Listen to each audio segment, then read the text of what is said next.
don't overestimate yourself, but don't underestimate who you could be.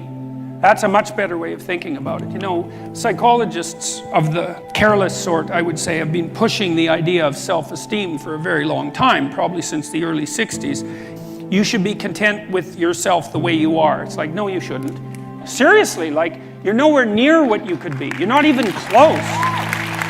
Right, and so that's a way more optimistic message. Like, it's, you ain't seen nothing yet. That's the right message. And so I would say, don't overestimate yourself now, but don't underestimate your future self. And you have so much influence as an individual if you get your act together that you can't believe it. There isn't anything that has more influence than that. You have all the power that there is right where you are to put things right around you. You start now, you develop a noble vision, right, of who you could be. You start to put that into practice, develop some discipline, familiarize yourself with the great works of the past. Learn to read, learn to write, learn to speak, learn to think. Man, you'll be deadly. What you could bring to the table that hasn't been brought to the table for years is an emphasis on individual responsibility. And the right way to do that, as far as I'm concerned, is to start with yourselves, is develop a vision for your life. You start to think about, if you could be who you could be, what would that look like? That's the beginning of a mature philosophy of being. If you could be the person that you would admire, who would that person be? How would you configure yourself? How would you configure your career, your education, your family, the use of time outside of work? If you wanted to be the noblest person that you could be, who was adopting the maximal amount of responsibility, how would that look? Then you need a strategy to put that into place. And that's the way you change things properly, and also the way you do the least amount of harm while you're changing them. And so it should be an individual focused set of ideas, and that way you can sidestep the identity politics traps, and that would be a very good thing. And I think a modern conservatism, which isn't really all that distinguishable from a classical liberalism as it turns out, is to put tremendous stress on the responsibility of the individual. And one of the things that's wonderful about that, as far as I'm concerned, and I made reference to this a few minutes ago, is that you need a meaning to offset the tragedy of life. Otherwise, you just suffer stupidly, and you tend to make people around you suffer the same way. The way that you find that meaning is by adopting as much responsibility as you can. And what's also so fascinating about that is, you know, you're characterized by an indefinite potential. And it isn't easy to understand exactly what that is, that potential, but you know, it's what people call you on when they say, you know, you're not living up to your potential, whatever that is. That potential will be called forth from you as a consequence of adoption of responsibility, because it won't manifest itself unless you take on a load. You're not going to develop in all the ways you could develop unless you set yourself a serious challenge, because it takes the challenge to pull that out of you, and also to motivate you to rid yourself of all the weaknesses and personality flaws that you've accumulated across the years, and to let those disappear and burn off you. You need to load yourself up before the demands of life will be such that you will discipline yourself properly. And a noble goal is a very good way of beginning that. The truth of the matter is, as far as I'm concerned, that each of us has enough potential character, power of character, let's say, if it's properly manifested, to contend with that in a noble way, and to rise above it, and to transcend and to deal with it in large part, because we can make the world a much better place than it is for each of us individually, and for our families, and for our community. And we can constrain the malevolence, at least in our own hearts, and perhaps have a positive effect on those around us as a consequence. And that actually does make things better, and we actually can do that. And that's where the meaning in life is to be found. And that meaning, you know, that goes along with the adoption of that kind of responsibility is actually the antidote to the suffering. You know that perfectly well, because all of you need a reason to get out of bed in the morning, especially on a rough morning, you know, when things aren't going so well in your life. And there will be plenty of times when things aren't going so well in your life. And you still need a reason to get up and get moving and get out there. And if you have adopted the responsibility at an individual level to make things better, given how bad they are, if you've adopted the responsibility to make things better, then you have a reason to get up. And so one of the things that I've been stressing to people is that there's very little difference between the meaning in life that gives you fulfillment and that engages you in existence and the willingness to shoulder as much individual responsibility as you can possibly handle. Those are the same things. And that's a really useful thing to know. And you kind of know this, right? Everybody knows this because, first of all, if you're not living up to your responsibilities, even to take care of yourself, the probability that you're going to be ashamed of that at some level is extraordinarily high. And so your own soul tells you that you're in error, so to speak. But also, if you look at who you spontaneously admire, which is a good indication of where your value system really sits, you'll see that the people you admire are always people who take responsibility for themselves and responsibility for their family and responsibility for their community. Get your act together. You've got things to do in the world. The absence of your full being in the world leaves a hole that is filled by terrible things. At minimum, you have an ethical responsibility to ensure that the world doesn't devolve into something approximating hell. And at maximum, you have the responsibility, again, that is a heavy ethical responsibility, to do everything that's in your power to make things as good as you can possibly make them in this sophisticated manner that takes you and your family and your community into account. And it's on you, right? And that's meaning. People say, well, I'd like to have a meaningful life. It's like, well, fair enough, but the price that you pay for the meaning that transcends tragedy is the adoption of responsibility for the catastrophe of existence. But that ennobles you, right? It makes you into someone strong and someone competent and someone who's worthwhile and who lives in a manner that justifies their own suffering. And there's nothing better than you could possibly do than that. Although there is a very large number of ways of looking at the world, or perhaps a near infinite number of ways of looking at the world, there isn't a near infinite number of ways of acting in the world in a manner that actually is successful. So there are constraints on how you can interact with the world in a successful manner. Let's assume that you don't want undue pain and anxiety. We could just start with that, and I think that's a reasonable proposition. You could tolerate some pain and anxiety if it's in the service of something greater, obviously, but I just mean pointless pain and anxiety. We don't want any more of that than is necessary, and that means that you have to take care of yourself to some degree. But the manner in which you take care of yourself is severely constrained. This is partly why you have to be intelligent and careful and plot your way through life properly. You have to take care of yourself today, but you have to take care of yourself today in a way that doesn't interfere with you taking care of yourself tomorrow and next week and next month and next year and 5 years from now and 10 years from now. So you can't do just what you want to in the next hour.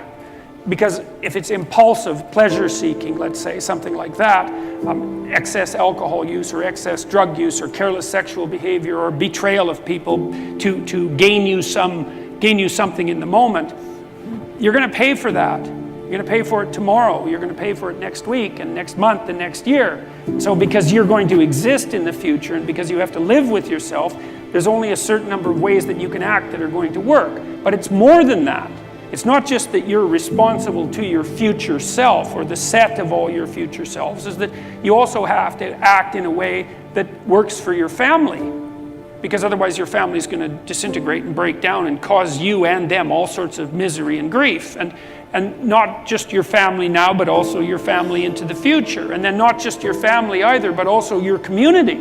And so you have to set your aspirations so that they serve you in the broadest sense over a long period of time, and they also serve your family and they also serve your community, and that's a very tight set of constraints. And I think that the best solution to that set of constraints from a philosophical perspective, or maybe even a theological perspective, is to view the world as a place not of groups but of individuals, of sovereign individuals who are responsible for their destinies, responsible for their families and for their communities. You learn to use minimal necessary force. It's like you don't defend yourself any more than you have to. Like, be careful. Don't push any harder than you need to, because all you do is you generate a counterforce by pushing harder than you need to, and then you're in conflict. And you think, well, I like a little conflict. It's like, look, fair enough, a little conflict, man, no problem. It keeps your life kind of interesting, and maybe that's on the problem-solving edge. But a little conflict can become a lot of conflict very, very rapidly, and if you have any sense at all, that's not what you want. You know, especially if you have other I call the things course that are better to personality do, and its transformations, and I think you you could think about that as a restatement of the idea of being and becoming. And that's what you are. You're, for whatever that means, you're an entity that both is and is transforming. And there's a rule that goes along with that, which is don't sacrifice who you could be for who you are. Which means if you have to choose to transform in a positive direction or maintain your current position, then it's better to transform in a positive direction. Who are you? You're the thing that transforms who you are. But on top of that, you're the thing that transforms who you are. You are the thing that is, and you're the thing that becomes. And you should put the thing that becomes at a higher place than the thing that is. That means you also have to allow yourself to shake off those things about you that you might be pathologically attached to, habits and people, for that matter, ways of thinking, all of those things. You have to allow yourself to shake those off, and that's more like a burning. And you might say, well, I don't know what I should leave behind, and the answer to that is that's a lie. You know some of the things that you should leave behind. All you have to do is ask yourself. You'll come up with a list instantly of 100 stupid things that you're doing that you know you could stop doing. Some of them maybe you don't know you could stop doing. It's like, well, fine, leave those alone for now. But there's a bunch of things you perfectly know well that you could stop doing that would improve your life. Everything that makes you anxious or everything that makes you upset is the same as every other thing that's ever made you upset. All those things that have made you upset that you've never dealt with, they're all laying down there at the bottom of your nasty little soul, waiting to pop themselves up in some random utterance, right? And so then you go in there at your peril, because if you're the person who pokes around in that, then you're going to get blasted with all of that stuff. It's going to come out like almost uncontrollably. And then you can sort it out. What's behind the game you're playing? And the answer to that is all the world that you're ignoring. Always. You're trying to do well in a class, and you get a bad grade. Why did I get this C-? What is it? The answer is, you don't know. Do you not know what you thought you knew? Are you not who you think you are? Do you not work hard enough? Are your values not organized properly? Do you misuse your time? Are you in the wrong field? Is the way you're construing your life completely inappropriate? Are you acting out what your parents wanted you to do and you're pissed off about it, so you're only running at 40% to spite them, despite the fact that they're paying $25,000 a year for your education? When you're in the world and something objects to you, something that matters objects to you, then in the entire unrealized world is in that thing that objects. It's all tangled up inside it. That's why it's the great dragon of chaos. It's everything that's outside of your conceptual structure. And what is that? It's everything that lurks outside of your walled city.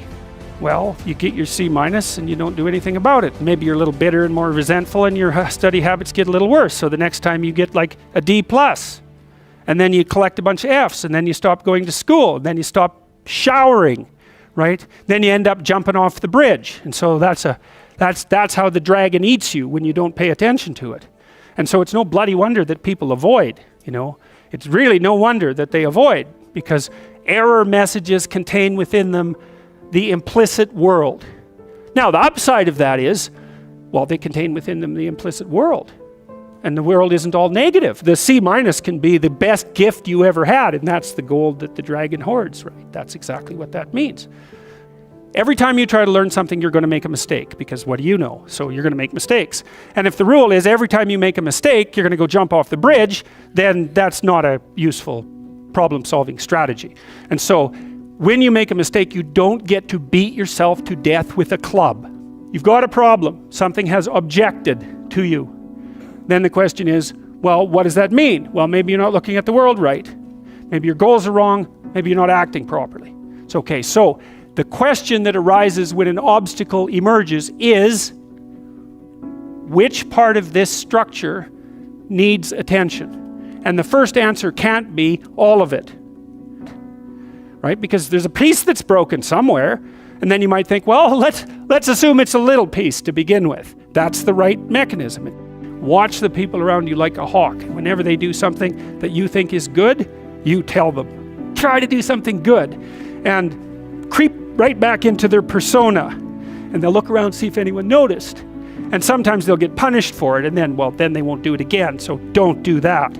But then now and then you think, hey, I saw you do this. That was actually pretty good. I know you don't want to, because you really want to dominate them, and you don't want them thriving, because then they'd be competition to you, and you wouldn't be able to go complain to your mother about what a miserable partner you have, and you know how delightful that is. So you have to forego all that pleasure if you actually helped your person develop. So you got to get over all that. It's really annoying. It's dangerous, because they might outshine you. Well, good. Then you have someone to compare yourself to. That'd be a good deal. It's really rough with kids, because parents will stop their children from succeeding beyond them. They get jealous, and then they'll put them down, and then they have kids that do not like them, and they'll pay for it. If you aren't suffering from self-imposed misery, and you're only suffering from inescapable misery, maybe you could handle that, and you could survive, you could bear it, and even maybe without becoming irredeemably corrupt. So the goal would be, well, yeah, life is a rat's nest of miseries, and maybe it has no ultimate meaning. We could say that if we're feeling particularly pessimistic, but it still leaves one question open, which is, if you didn't do everything you could to make it worse, how good could you make it be? And the least answer is, well, it could be tragedy, but maybe not hell. That's the most pessimistic proper statement. The worst case outcome in the worst of all possible worlds is that your life could be tragic, but not hell. You're at your mother's deathbed, and all you and all your idiot siblings are arguing. Well, that's the difference between tragedy and hell. You walk away from a situation like that sick of yourself and sick of everything else too. And it's often the case that tragic circumstances bring out the dragons, because the stress is high, and all those things that people haven't dealt with, they don't have the energy to repress. And all the bitterness comes pouring forward. If you were all gathered around the bed of someone close who was dying, could you manage it? And if the answer is no, it's like, well, put your life together, because it's going to happen. And you should be the person who's there that can do it, and do it properly. And then maybe you'd find that it isn't the sort of thing that will undermine your faith in life itself. You don't want to be the thing that clings so desperately to the raft that you can't let go when someone comes to rescue you, right? You don't want to be that. So then you think, well, exactly what are you? You're not the chaos, you're not the plan. Maybe you're the thing that confronts the obstacle. And then when you know even further that the obstacle is not only an obstacle, but opportunity itself, are you so sure that this is a problem? Is that the only way that you can look at it? Or is it an opportunity? And maybe you're in the order, and maybe you're in the chaos, but those can flip on you. And maybe you shouldn't be in either of those places. Maybe you should be right in the middle. That's when you go down, you see, when you're down in chaos and you don't know what the hell's going on, you have to rediscover the values that have oriented people forever. That's what you have to discover. So for example, when I'm dealing with people who have post-traumatic stress disorder, and they've usually encountered someone malevolent, they have to relearn the description of good and evil. Because if they don't, they have no framework. They're lost. They think, well, there's malevolence afoot in the world, because the only thing that a monster won't mess with is another monster. And you might say, well, I don't want to transform myself into a monster. It's like, you don't have a choice. You can either be a pathetic monster, or you can be a monster with some power. Those are your options. There's no non-monster alternative, weak or strong. And I don't mean strong like dominating tyrant strength. That isn't what I mean at all. I mean strength like functioning at a funeral strength.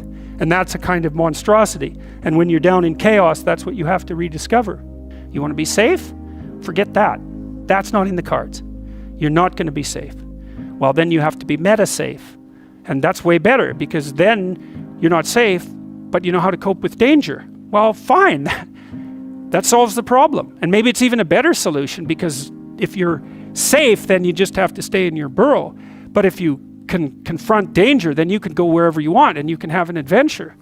And maybe that's what you need to do, is to go out and have an adventure. So you don't even want safety, because how exciting is that? Let's say we made you perfectly safe. All that you had to do was eat cakes and worry yourself with the continuation of the species. What would you do? You'd smash it all down as soon as you possibly could, just so you had something interesting and challenging to do. So you don't want safety. You want to be able to cope with danger. That's a whole different thing. You don't get to be safe ever again. Well, so what happens? You get to be stronger. Well, hey, turns out that's a better bargain anyways. I read this piece of work by Jung a long while back, and it was a meditation on the injunction to treat your neighbor as you would like to be treated. And what Jung pointed out, which I really liked, was that wasn't an injunction to be nice to other people. It was an invitation to reciprocity. It was something like this. It's like, you should figure out how you would like to be treated, like you were taking care of yourself. It's like, imagine you had a child that you really cared for, and someone said, well, people will treat this child exactly like you want them to, but you have to figure out what that is. How do you want your child to be treated? You don't want everyone just to be nice to him, you know. You want people to challenge him, and you want people to discipline him, and you want people to tell him when he's wrong. It's like, you don't just want everyone to be nice. That's pathetic. It's pathetic. There's no challenge in that. You want to treat other people like you would like to be treated, well, then you have to figure out, how would you like to be treated? And while you'd like people to fawn all over you and just lay everything at your feet, it's like, no, that's not something you'd wish for someone that you were taking care of. Then there's an additional problem, which is, it's often the case that people will treat other people better than they treat themselves. It's a bit of a meditation on why people don't like themselves very much.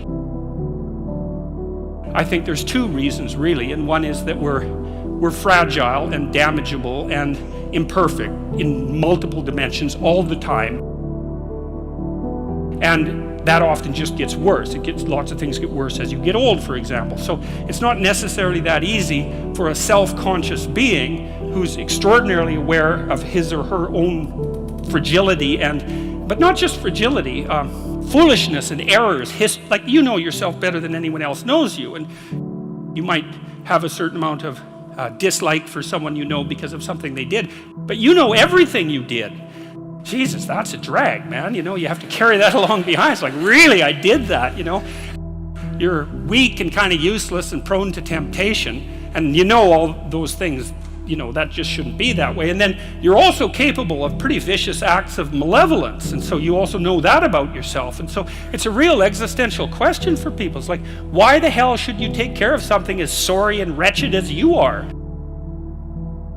Despite the fact that you're not all that you could be, the proper attitude to have towards yourself is the attitude that you would have towards someone that you genuinely cared for, and that it's incumbent on you to act as if you genuinely care for yourself, just like you would act towards someone that you actually cared about, some other person. It's a reversal in some sense of the golden rule, right? And it's a discussion of why that's necessary. And also, more than that, it's a discussion of why you have a moral obligation to do that. It's not just that you should because it would be better for you. You actually have a moral obligation to do that, I think, because you make the world a much worse place if you don't take care of yourself. So you should bloody well take care of yourself, you know. It's partly because you have something valuable to bring into the world.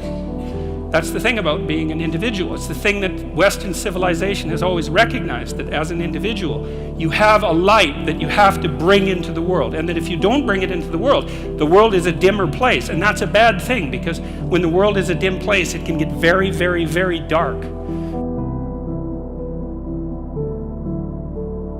You need to take care of yourself because you're in the best position to do that, and it's necessary for you to take care of yourself, despite the fact that we're mortal and vulnerable and self-conscious and capable, not only capable of doing terrible things, but actually do them. Despite all that, you still have that responsibility.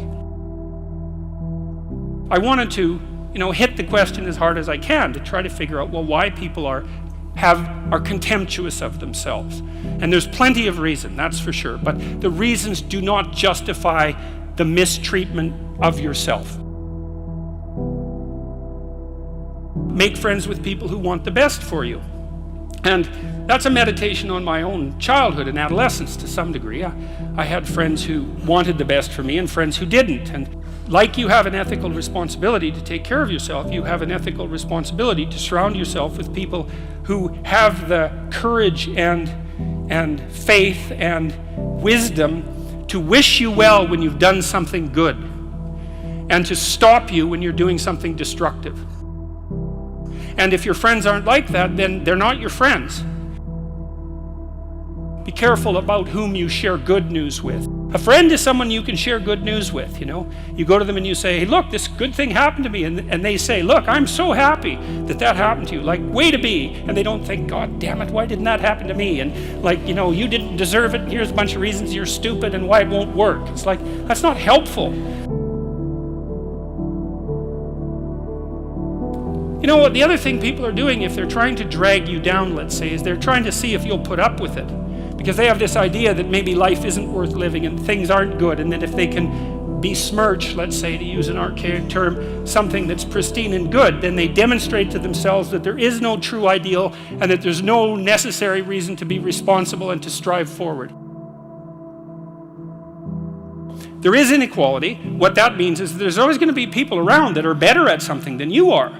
And that's a problem, because you can get jealous and you can get bitter and you can get resentful, and worse, you can get hopeless. You need an ideal because you have nothing to aim at, but an ideal is a judge, and you always fall short of the ideal. So how the hell can you have the benefits of having an ideal without having the crushing blow that goes along with having the judge that always regards you as insufficient? You need a goal, but we don't want to let your distance from the goal crush you. So you got to set up a goal, and then you got to make the goal, break the goal down into parts so that you can move towards it and you have a fairly high likelihood of doing it. So that's a bit of practical, I wouldn't say advice, because it's better than advice. It's some practical knowledge about how to go about achieving an aim. Set a high aim, but differentiate it down so you know what the next step is, and then make the next step difficult enough so you have to push yourself past where you are, but also provide yourself with a reasonable probability of success. You really have to stop comparing yourself in some ways to other people. And the reason for that is that the particularities of your life are so idiosyncratic that there isn't anyone really all that much like you, you know, because the details of your life happen to matter. And so maybe you compare yourself to some rock star or something like that, and you know, the person's rich and famous and glamorous and all that, but you know, they're alcoholic and they use too much cocaine and they've had 3 divorces, and it's like, how the hell do you make sense out of that? Is that someone that you should judge yourself harshly against or not? The answer is you don't know, because you don't know all the details of their lives. And who do you know that you can compare yourself to? That's easy. You.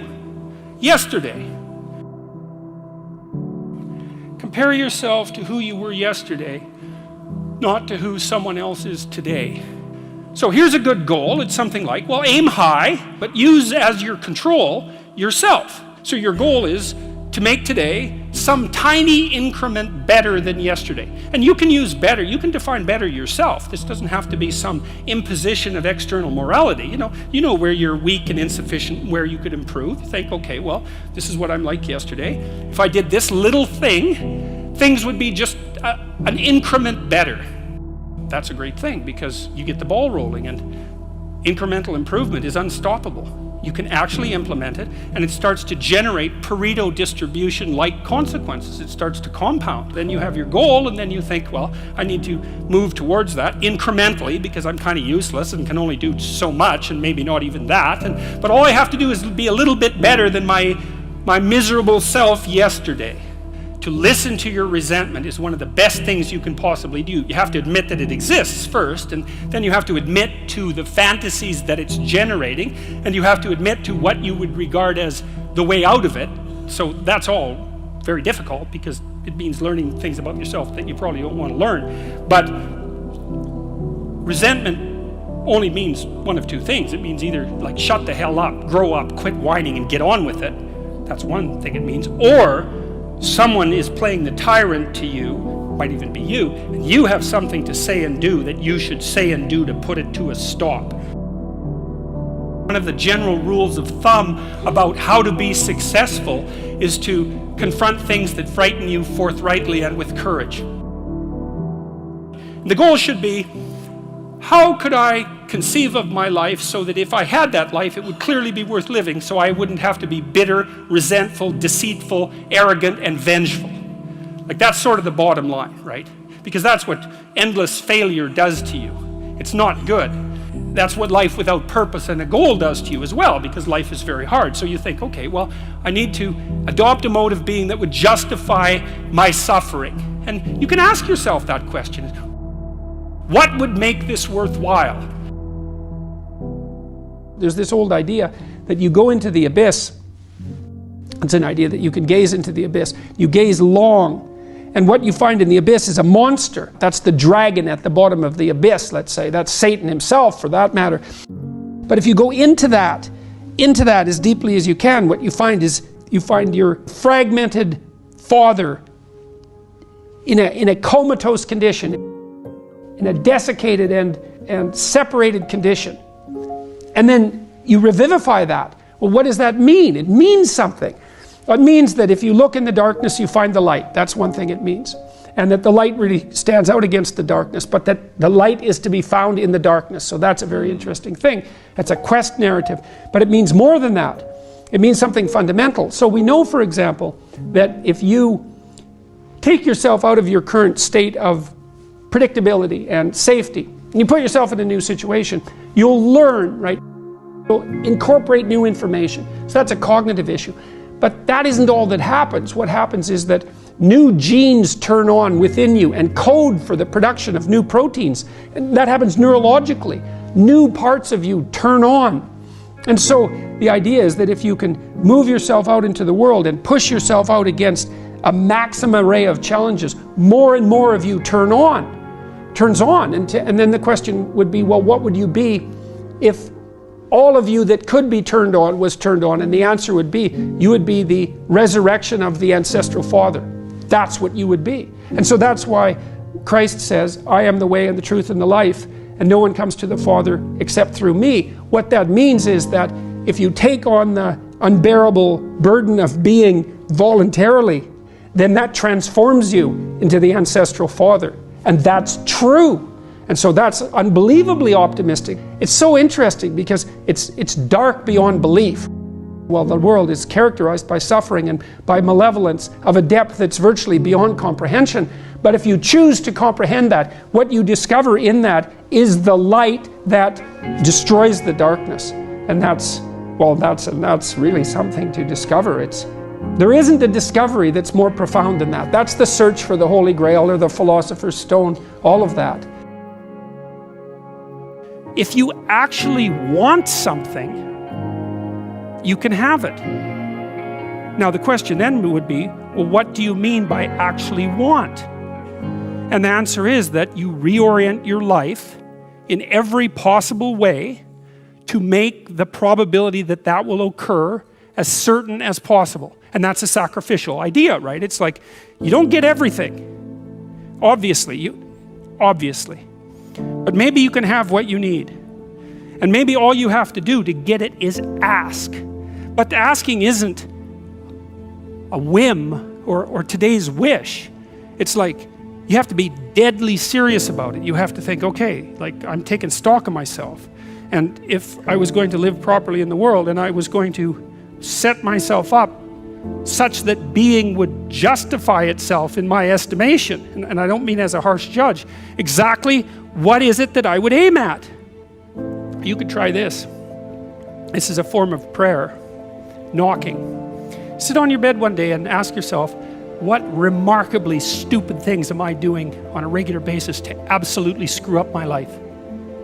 And if you actually ask that question, but you have to want to know the answer, right? Because that's actually what asking the question means. It doesn't mean just mouthing the words. It means you have to decide that you want to know. You'll figure that's out so fast it'll make your hair curl. You're perfectly capable of thinking. God only knows how. You're perfectly capable of immense feats of imagination and dream and fantasy. It's God only knows how you do all of that. What would happen if you consulted yourself about the best possible outcome for you? You might get an answer. In order for us to set things right, we have to understand that we have to take on that burden of ultimate responsibility. Not only as if it's ours, which it is, but as if there isn't anything better that we could do. And you have an ethical obligation to lift the heaviest load you can possibly conceive of. And that's the primary call to adventure in life. You need a meaning in your life to forestall the suffering and to make you strong enough to resist malevolence. Where's the meaning to be found? Rights, impulsive pleasure, and happiness? No. Responsibility? Oh, who would have guessed that? It's not part of the narrative. what makes life worth living is to pick up, take its catastrophe and embrace it and carry it, and to realize through that process who you are. When I talk to audiences about the relationship between responsibility and meaning, they inevitably go dead silent. There's not a rustle, there's not a cough. It's like, is that the secret? Is that the secret? Is that it's the voluntary adoption of responsibility? It's like, well, that's the central message of the West. It's like to pick up your cross and bear it, you know, and everyone's been told that, but they don't know what it means because it's not been articulated enough so that it becomes something that's practical. It's like, yes, look at the terrible responsibilities you have right in front of you. Your family is hurting, you're in trouble, there's problems in the world. It's like all of that's right there, and all you have to do is take responsibility for it. And then you've got what you need. It's something so magnificent that happiness pales in comparison. And so it's thin gruel happiness, and young people know that. They're pursuing hedonistic pleasure, and you know, no wonder. But there's nothing in it that's sustaining, and all it does is make you cynical. It's like, is that all there is? Another one-night stand, another binge party, you know. And it's not like I have anything against, in principle, against some of that exuberant, youthful hedonism. Look, the universities have turned into places of parties. Why? Well, because that's what the students find best to do there. Well, that's not good. What you want to offer them is a reason to not party. It's like, no, you got to understand, you come to this class hungover, you're not going to be able to get it. You're not going to be able to write properly. You're going to pay a price for that hedonism. It's like, and the price will be too high for you to bear. It's like, oh, well, enough hedonism for me then. Like, I've got something important to do. That's the way out of that. Before you can be a painter who can paint what's beyond mere memory, you have to inculcate that discipline, skill, and a lot of that is painful repetition and hard grinding work. It's the sacrifice of the present for the future. But once you manage that, then things open up. That's why we have disciplines, right? I mean, the words aren't there by accident. You have to narrow yourself first, and then you can broaden outward. And so that's part of the process of maturation. That's part of the sacrifice of childhood. Say, in childhood you're nothing but potential, but it's not realized and you don't know how to realize it. And so then the question is, well, how do you get to a point where you realize the potential? And the answer is, you sacrifice almost all of it to a single direction.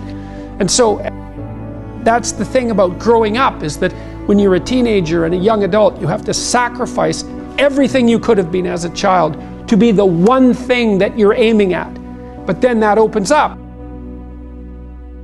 Everyone in their right mind knows that there's a million ways of doing things wrong, and one way, if you're lucky, to do things right. And so the notion that it's a very, very narrow pathway that you tread upon if you're doing things right, that's wisdom. That's the line between chaos and order that you're supposed to be on constantly, right? It's a very, very thin line, because if you're a little bit too far in one direction, then it's too much chaos, and if you're a little too far in the other direction, then it's too much order. And both of those aren't good. The balance has to be exactly right. And you can feel that, and I truly believe you can feel that, and I think it's your deepest instinct. It's your deepest instinct, and I mean that biologically. I don't mean that metaphorically. I think that your psyche is arranged to exist in a cosmos that's composed of chaos and order. I think that's why you have the hemispheric structure that you have. And then when you feel as if you're meaningfully engaged in the world, when the terror of your mortality strips away and you're engaged and it's timeless, that's the deepest instinct you have telling you that you're in the right place at the right time.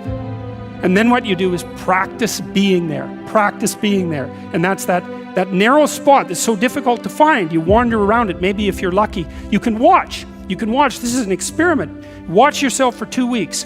Like you don't know who you are, because you don't. So watch yourself for 2 weeks and notice there's going to be times when things are proper. They're arrayed properly for you. It's not easy to notice, because when they're arrayed like that, you're so engaged, you don't exactly notice, you know. But you'll see, oh, I'm in the right place. It's like, okay, how'd I get here? What am I doing right? You know, how is it that this could happen more often? I'd like this to happen more often. How would I have to conduct myself in order for that to happen more often? And then you practice that, and then maybe instead of 10 minutes a month or 10 minutes a week, it's like 15 minutes a day, and then it's half an hour a day, and then it's an hour a day, and then it's 4 hours a day. And maybe if you're extraordinarily careful, then you get to a point where you're like that a good proportion of the time. Rule 1 is stand up straight with your shoulders back, and it's about a general attitude towards life. So hierarchies are very stable features of life in general, and certainly of human life. And wherever you have any system of values, you have a hierarchy, because a system of values implies that one thing is better than another. If you have a situation where one thing is better than another, then some people are better at doing it than others, and you get a hierarchy. To stand up straight with your shoulders back is a literal injunction, but also a metaphorical injunction, because what you do when you stand up like that is you kind of expose the vulnerable surfaces of your body. It's an act of courage. It's an act of taking on the voluntary responsibility of contending with hierarchical organization and uncertainty. And it's a good physical manifestation of the moral courage that's necessary to live life properly. And it's something that leaders naturally embody. And that's true not only of human beings, by the way, it's also true of animals all the way down the biological chain.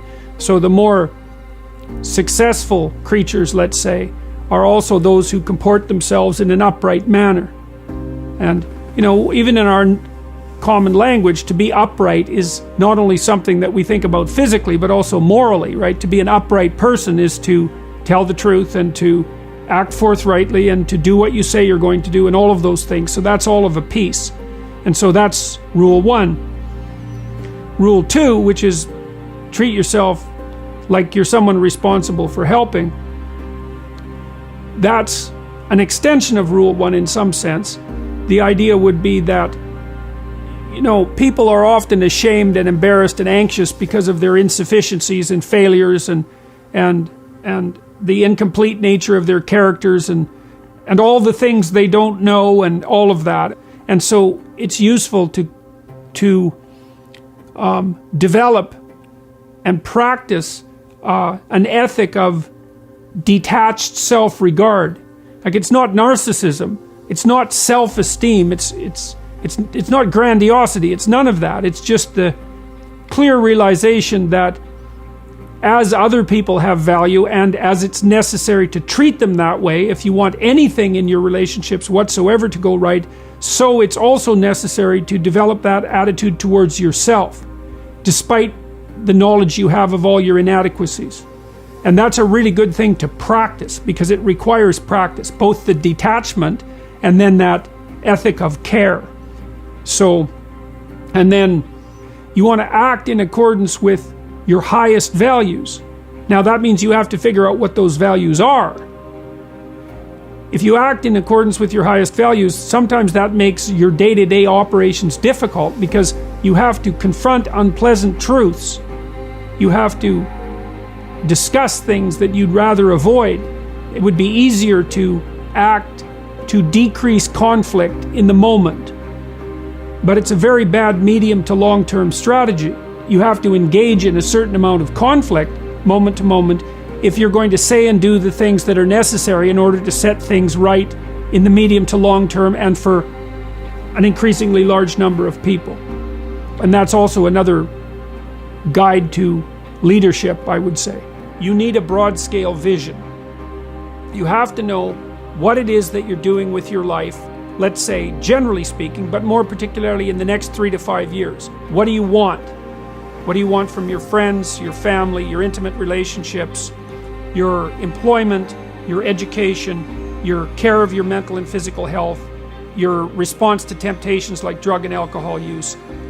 If you could have what you wanted, if you could lay your life out properly, how would you be functioning across those 7 dimensions? Why would that work for you? Why would it work for your family? And why would it work for the broader community? Then that gives you a reason.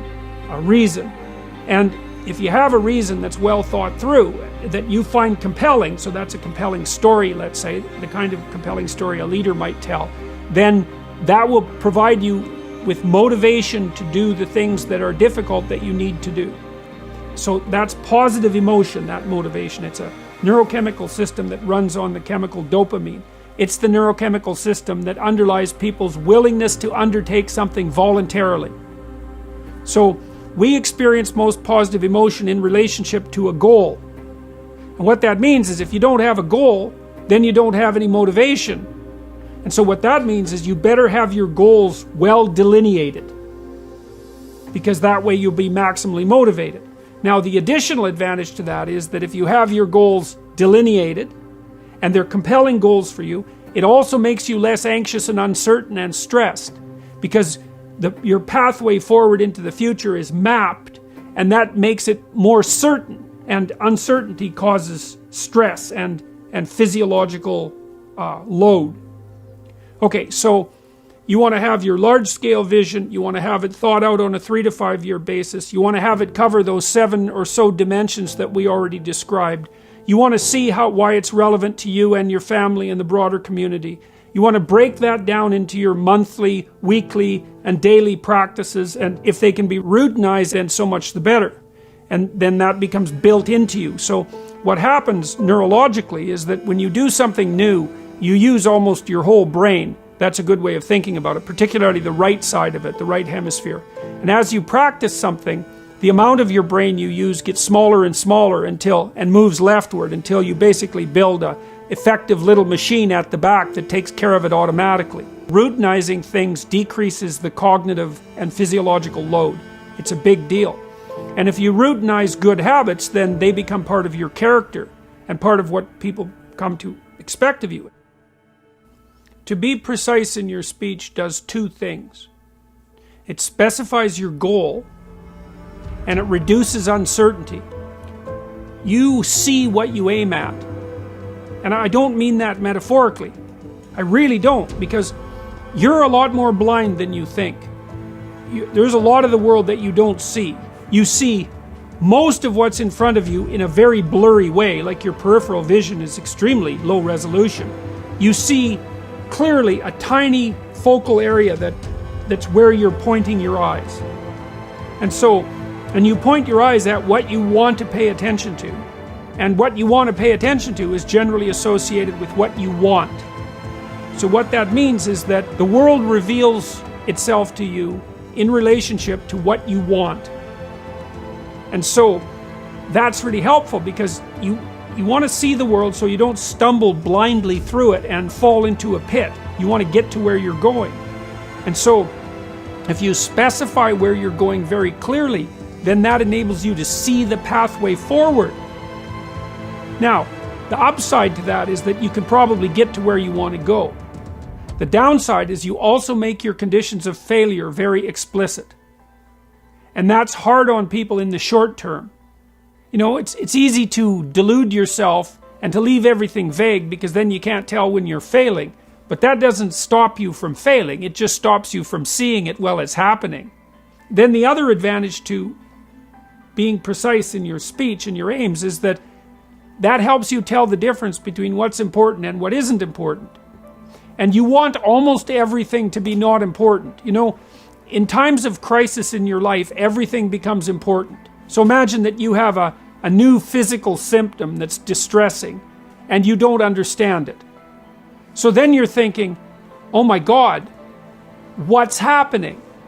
Am I collapsing physically? Have I got a serious illness? Is it a fatal illness? What's going to happen to my family? Is my whole life going to fall apart? Like, what happens when something that you can't specify occurs is that everything becomes relevant. And that's terrible. No one ever wants that.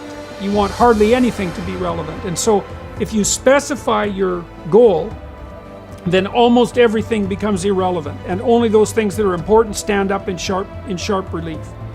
That's also a real boon to the people that you're communicating with, because they know what you want then. And so even if you're a harsh person, let's say that you're pretty punitive, and if people don't do a good job, you let them know. If you specify what you want, then they know how to avoid your harshness. And the more precise you are in your formulation of the problem and in your presentation of a solution and the role you might play in that solution, the more likely you are to advance on all fronts. As far as I can tell, there's nothing you can do that moves you and your agenda, your vision, let's say, forward faster than precision in speech. What's the meaning of life? I think the meaning is to be found in that, and as you put things together and as you take responsibility for things, the meaning emerges from that. And so it emerges from that the same way it emerges from a symphony, in some sense, because a symphony is composed of layers of patterns and they're all working harmoniously together. And they speak directly to people of meaning, which is why people love music so much. I mean, every form of music does that. And it's a model for proper being, which is the placing of all the different levels of reality into harmonious relationship with one another. And meaning emerges out of that naturally. And meaning is actually an instinct. This is another thing that people don't understand, and it's a case I've been able to make because I know a fair bit about how the brain works. The twin hemispheres of your brain interact to guide you through life, which is a truism in some sense. You use your brain to guide you through life, but your brain does that fundamentally by instilling the proper things that you do with a sense of meaning.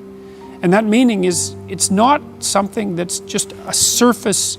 It's not on the surface of the world in some sense. It's the deepest instinct that you have. It's associated with a phenomenon that Russian neuropsychologists discovered back in the 1960s called the orienting reflex. And the orienting reflex is what orients you towards things of interest. Right. And that happens unconsciously. And so if something happens around you that's of significance, often something you don't expect, say something somewhat chaotic, you'll orient towards it and that attracts your attention. And then as you investigate what that is, that's associated with the sense of meaning. And if you put what you're investigating into proper order, then that meaning continues to reveal itself. So you can use meaning as a guide to proper being. But you have to also be very careful to conduct yourself honestly if you're going to do that, because if you conduct yourself dishonestly, then you pathologize the mechanisms that orient you. Everybody is a strange mixture of victim and victimizer. Lots of terrible things happen to people that aren't justifiable in some sense. Illness strikes people randomly. Yeah. I mean, not entirely randomly, obviously, but there's a large random element in it, where you're thrown into existence as a consequence of your birth. That you're sort of thrown into reality with your particular set of predispositions and weaknesses. And then there's going to be times in your life where things twist in a manner that's unfair to you, that you're not getting your just deserts. But that goes along with all sorts of unequally distributed privileges as well. And so that's the arbitrary nature of existence. But you can't allow those sorts of things to define you, because it's not that useful strategically. When you're playing a card game, you're dealt a hand of cards. Yep. Well, what do? You play the hand the best you can. Why? Because all the hands are equal? No, because you don't have a better strategy than playing the hand that you're dealt the best you can. And that doesn't even mean it'll be a winning strategy. But because people don't always win, sometimes we lose, and sometimes we lose painfully, and sometimes we lose painfully and unjustly. Mm-hmm. That's not the point. The point is you don't have a better strategy, and neither does anyone else. And then it's also not so obvious how privilege and victimization are distributed. If you take someone who's doing quite well in life, and you scratch underneath the surface, you generally don't have to scratch very far until you find one or more profound tragedies of the past or perhaps of the present. No matter how well protected you are in the world, you're still subject to illness, you're still subject to aging, you're still subject to the dissolution of your relationships, the death of your dreams, death itself. So vulnerability is built into the structure of existence. Now, if you start to regard yourself as a hapless victim, or even worse, an unfairly victimized victim, well, then things go very badly sideways for you. It's not a good strategy. You end up resentful, you end up angry, you end up vengeful, you end up hostile. And that's just the beginning. Things can get far more out of hand than that. So strategically, it's a bad game. It's better to take responsibility for the hand that you've been dealt. You've got no better protection in life than doing that. We've had a long conversation in our culture about the necessity for self-esteem and happiness, and that's not what I'm talking about. I tell my audiences and my readers very straightforwardly that life is difficult and that there's a lot of suffering in it, and that you have to learn how to conduct yourself in the face of that. The problem with the pursuit of happiness is that when life's storms come along, happiness disappears, and then you're left with nothing. And so you need to pursue something that's deeper than happiness. And if happiness comes along, well then, hooray for you. You don't want to despise it because it's fleeting, but it's much better to pursue things that are meaningful than things that make you happy. It's deeper, and it orients you more appropriately, and it keeps you centered in your own life. It makes you more useful for your family and your community. So that's one thing. And it's a relief to young people to know that the baseline conditions of life are difficult, but that you can still prevail. So it's a funny message in some sense, or a strange message, because on the one hand it's somewhat pessimistic. Now I talk about suffering and malevolence also, but I also emphasize the fact that despite that being the base conditions of existence, people are tough enough to prevail. So that's one element of it. The other element is the necessity of responsibility. So a lot of what people find in life that provides them with a sustaining meaning is a consequence of not the pursuit of rights or the pursuit of happiness or the development of self-esteem, but the adoption of responsibility. And the more responsibility, in some sense, the better.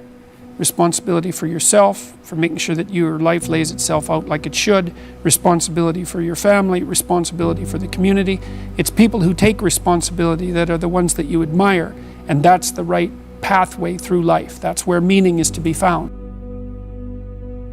Even though life is suffering, if you're sufficiently courageous and forthright and honest, let's say, in your approach, and you don't shy away, what you'll find is that there's something within you that will respond to the challenge of suffering with the development of ability that will transcend the suffering.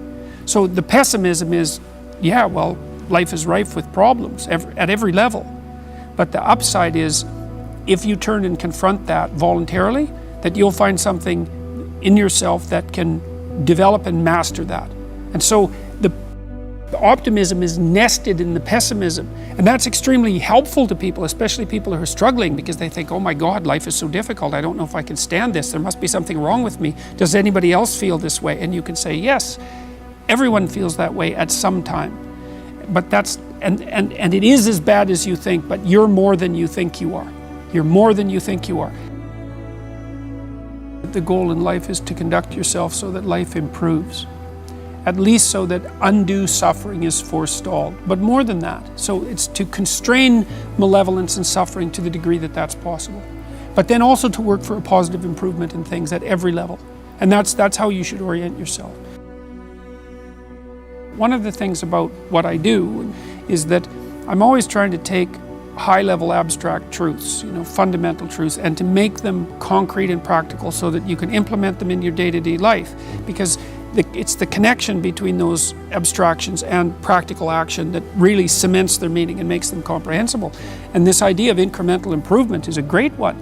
If there are things about your life that are bothering you, or things about the world that are bothering you, then you want to decompose them into solvable sub-problems. And you do this, if you have a child, this is the sort of thing that you do naturally, right? Because you want to set your child a challenge that's sufficiently challenging to push them forward in their development. So that makes it meaningful for the child. That puts them in the zone of proximal development, which is where proper maturation takes place. They'll find that intrinsically meaningful.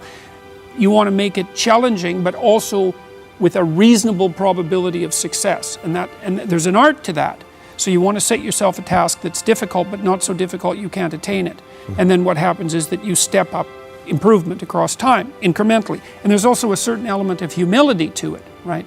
Which is, don't bite off more than you can chew, right? Don't set grandiose goals, but incremental improvement will get you a tremendous distance. What you do as a clinician, as a clinical psychologist, as a psychiatrist, is if people are afraid of something, afraid of something that's standing in their way as an obstacle. Like maybe you're trying to develop your career and you're afraid of public speaking. Well, I could try to calm you down about your fear and protect you from the challenge that would be associated with public speaking. You say, well, you never have to do that. Or I could say, no, look, you have to learn to present yourself more effectively in public if you're going to develop your career. And you're afraid of it. So let's break down what you're afraid of into 10 steps or 20 steps until we can find a step that's small enough so that you can actually master it. And let's assume that with 3 years of diligent practice that you could become a competent public speaker, at least one that isn't terrified. And with 5 years you could become an expert. And let's decide how relevant that is to your future prosperity and thriving. And then let's assume that if you break it down properly and take it on step by step in this incremental way that we discussed, that you'll actually master every single bit of it. And the thing that's cool about that is all the clinical evidence shows it works.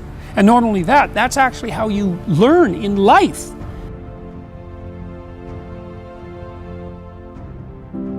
If you trust people, that's an act of courage. If you're not naive, right?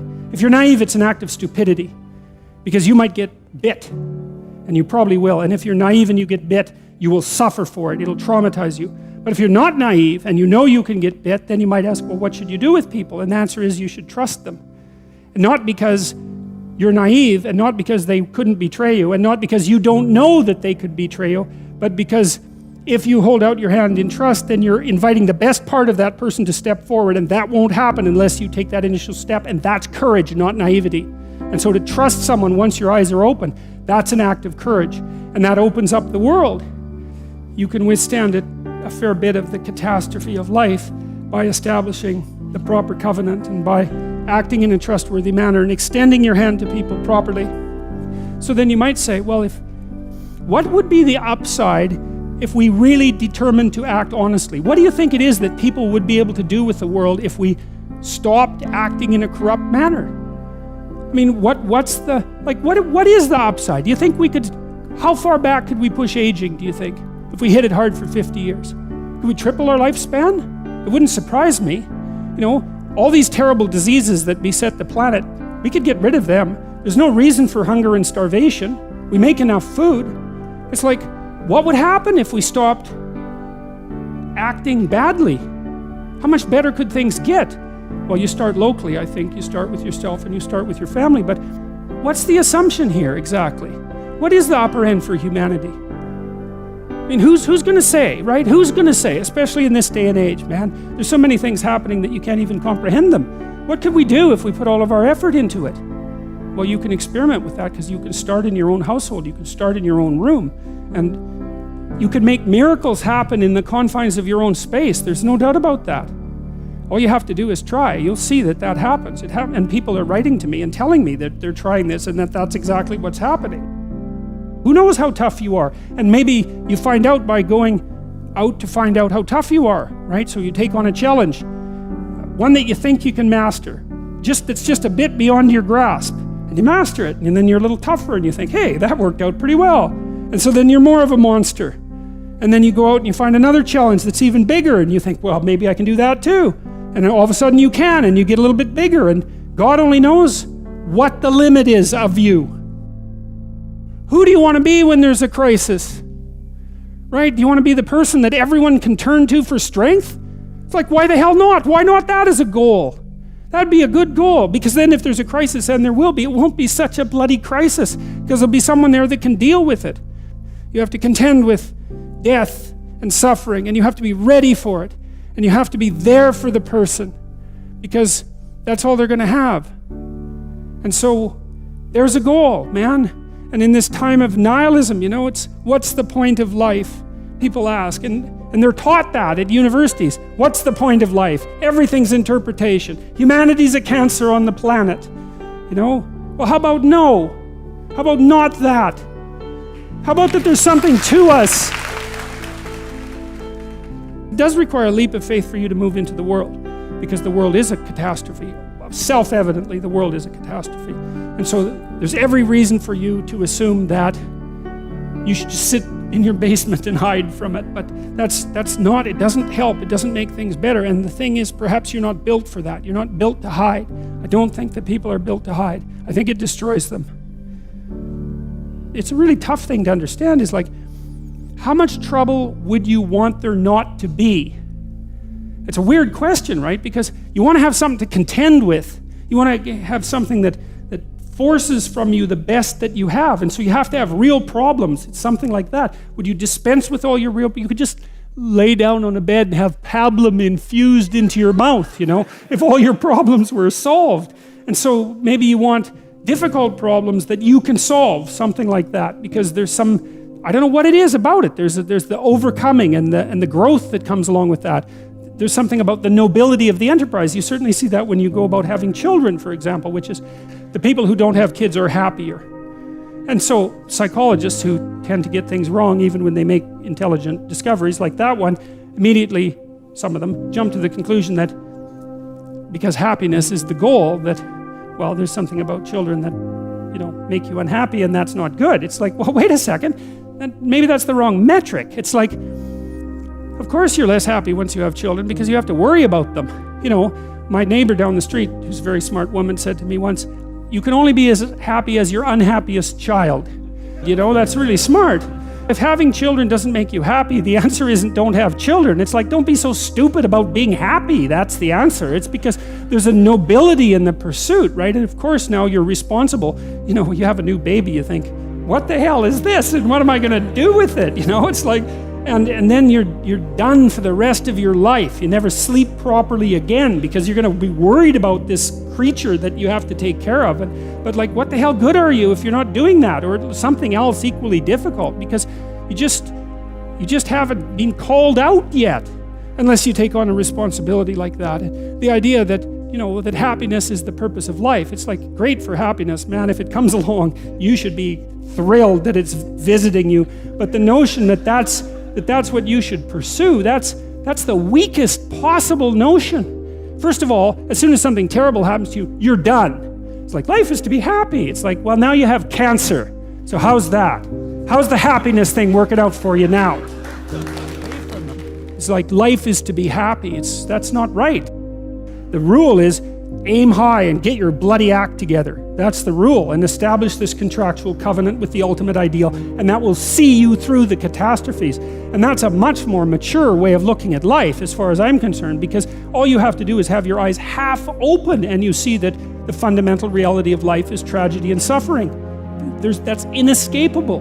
That doesn't mean that it makes life unbearable or that it makes being something that shouldn't have existed. Right? That isn't what it means. But it means that you have to contend with it and you have to get ready. And the willingness to adopt responsibility for yourself and for others is the precondition for that. And then maybe if you do that properly, then now and then you get some happiness. You know, you can sit at the end of a day and you have half an hour where your conscience is clear and there's nothing that you need to be doing, and you can relax and think, you know, that's all right. Things are okay. And thank God for that. And that's maybe where you get your happiness. Part of the reason that modern people have been able to escape from the catastrophe of tyranny and slavery is because we've agreed to make ourselves our own slaves. Right? So instead of owning a slave, you own yourself, in a sense. And so you trot yourself off to work and exploit yourself so that you can stay alive. And maybe it's not something that you want to do, but you've taken on the role of slave in some sense in relationship to your own survival instead of forcing someone else to do it.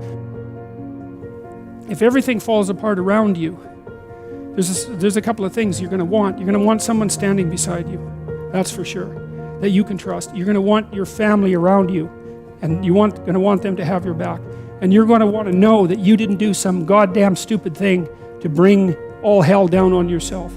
And if you're lacking any of those, when that crisis comes, there's a high probability it will flatten you and you won't be able to get up. You know, it does seem to me, you can ask yourself this question: when things collapse around you, how much utility is knowledge of your own moral virtue? It's bad to be laid low, but to be laid low and to know that you were the fault, you were at fault for it. And worse, the things that you did that you knew you did that were wrong brought you there, then I think you have nothing to stand on in that situation. And that's also the circumstances under which I think you're more likely, at least, to be abandoned by people around you. So, given that you know that the catastrophe is coming, right, that the tragedy of life will strike you, the question is, well, how do you fortify yourself against that? I've asked myself a lot of questions in the last 8 months, man. I can tell you that. And I'm still asking myself a lot of questions. And I've been conferring with a lot of people, because I had lots of people who were helping me negotiate whatever the hell this is that's happening. And you know, I could ask them how I was doing, and they would tell me a bunch of things I was doing wrong and some things I was doing right, and I could listen to them. And I was asking questions all the time about how the hell I should manage this properly. And you know, what I was trying to do, and what seemed to serve me properly, was to figure out how to do it correctly.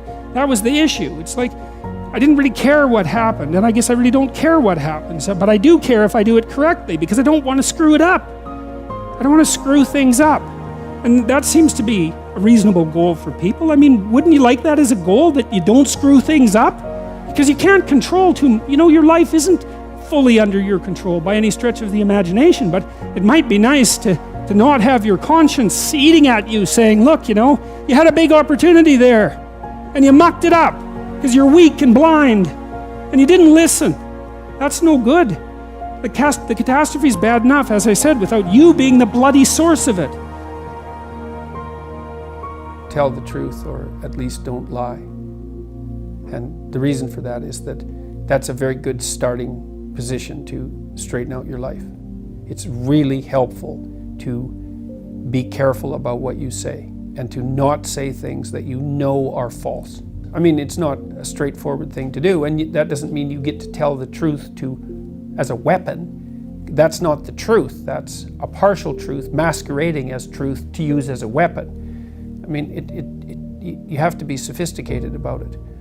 But it's very useful to discipline yourself not to use your language in a manipulative manner. It doesn't work. It's a very, very bad medium to long-term strategy. And your life will become much simpler in a good way, much less anxiety-provoking, and much more exciting and adventurous if you just say what you think. Or even more importantly, don't say things you know to be untrue. One suggestion I have for people is that they listen to what they say and feel how it makes them feel physically. And what you'll see if you start to pay attention is that some things you say make you feel like you're standing on firm ground, and other things that you say disconnect you and produce a feeling of disunity and weakness. And you might think, well, that's worth it because I'm manipulating the world in some particular way to get what I want and it'll probably work. It's like, it's not worth it. It won't work. It will kick back and you will be punished for it. So one of the things that I've learned as a clinical psychologist, which is actually quite a terrifying thing to learn, is that it's terrifying when I think of my own life. I've never seen anyone get away with anything, ever. Everything you do that you know to be wrong will absolutely come back and haunt you, and usually in a magnified way. And so it's very useful to know that and to be terrified enough of that so that you become careful with what you say. So telling the truth, that presupposes you know the truth. You can strive towards the truth. I don't think you can know it, but you can certainly know when you're about to say something that's patently untrue by your own definition, and you can certainly not do that. So, and that's an excellent place to start. It will, if you do that for a number of years, your life will change radically and positively. Classically speaking, the two highest virtues are truth and love, and it's difficult to put one of those ahead of the other.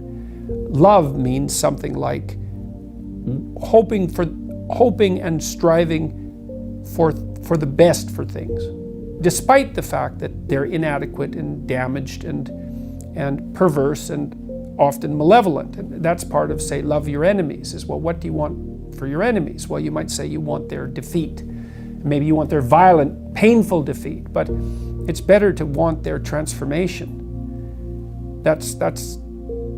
It's better in all regards to want that and to hope for that and to act towards them in a manner that might facilitate that. So, and that's part of that courageous attitude towards existence that would manifest itself in positive regard for living things.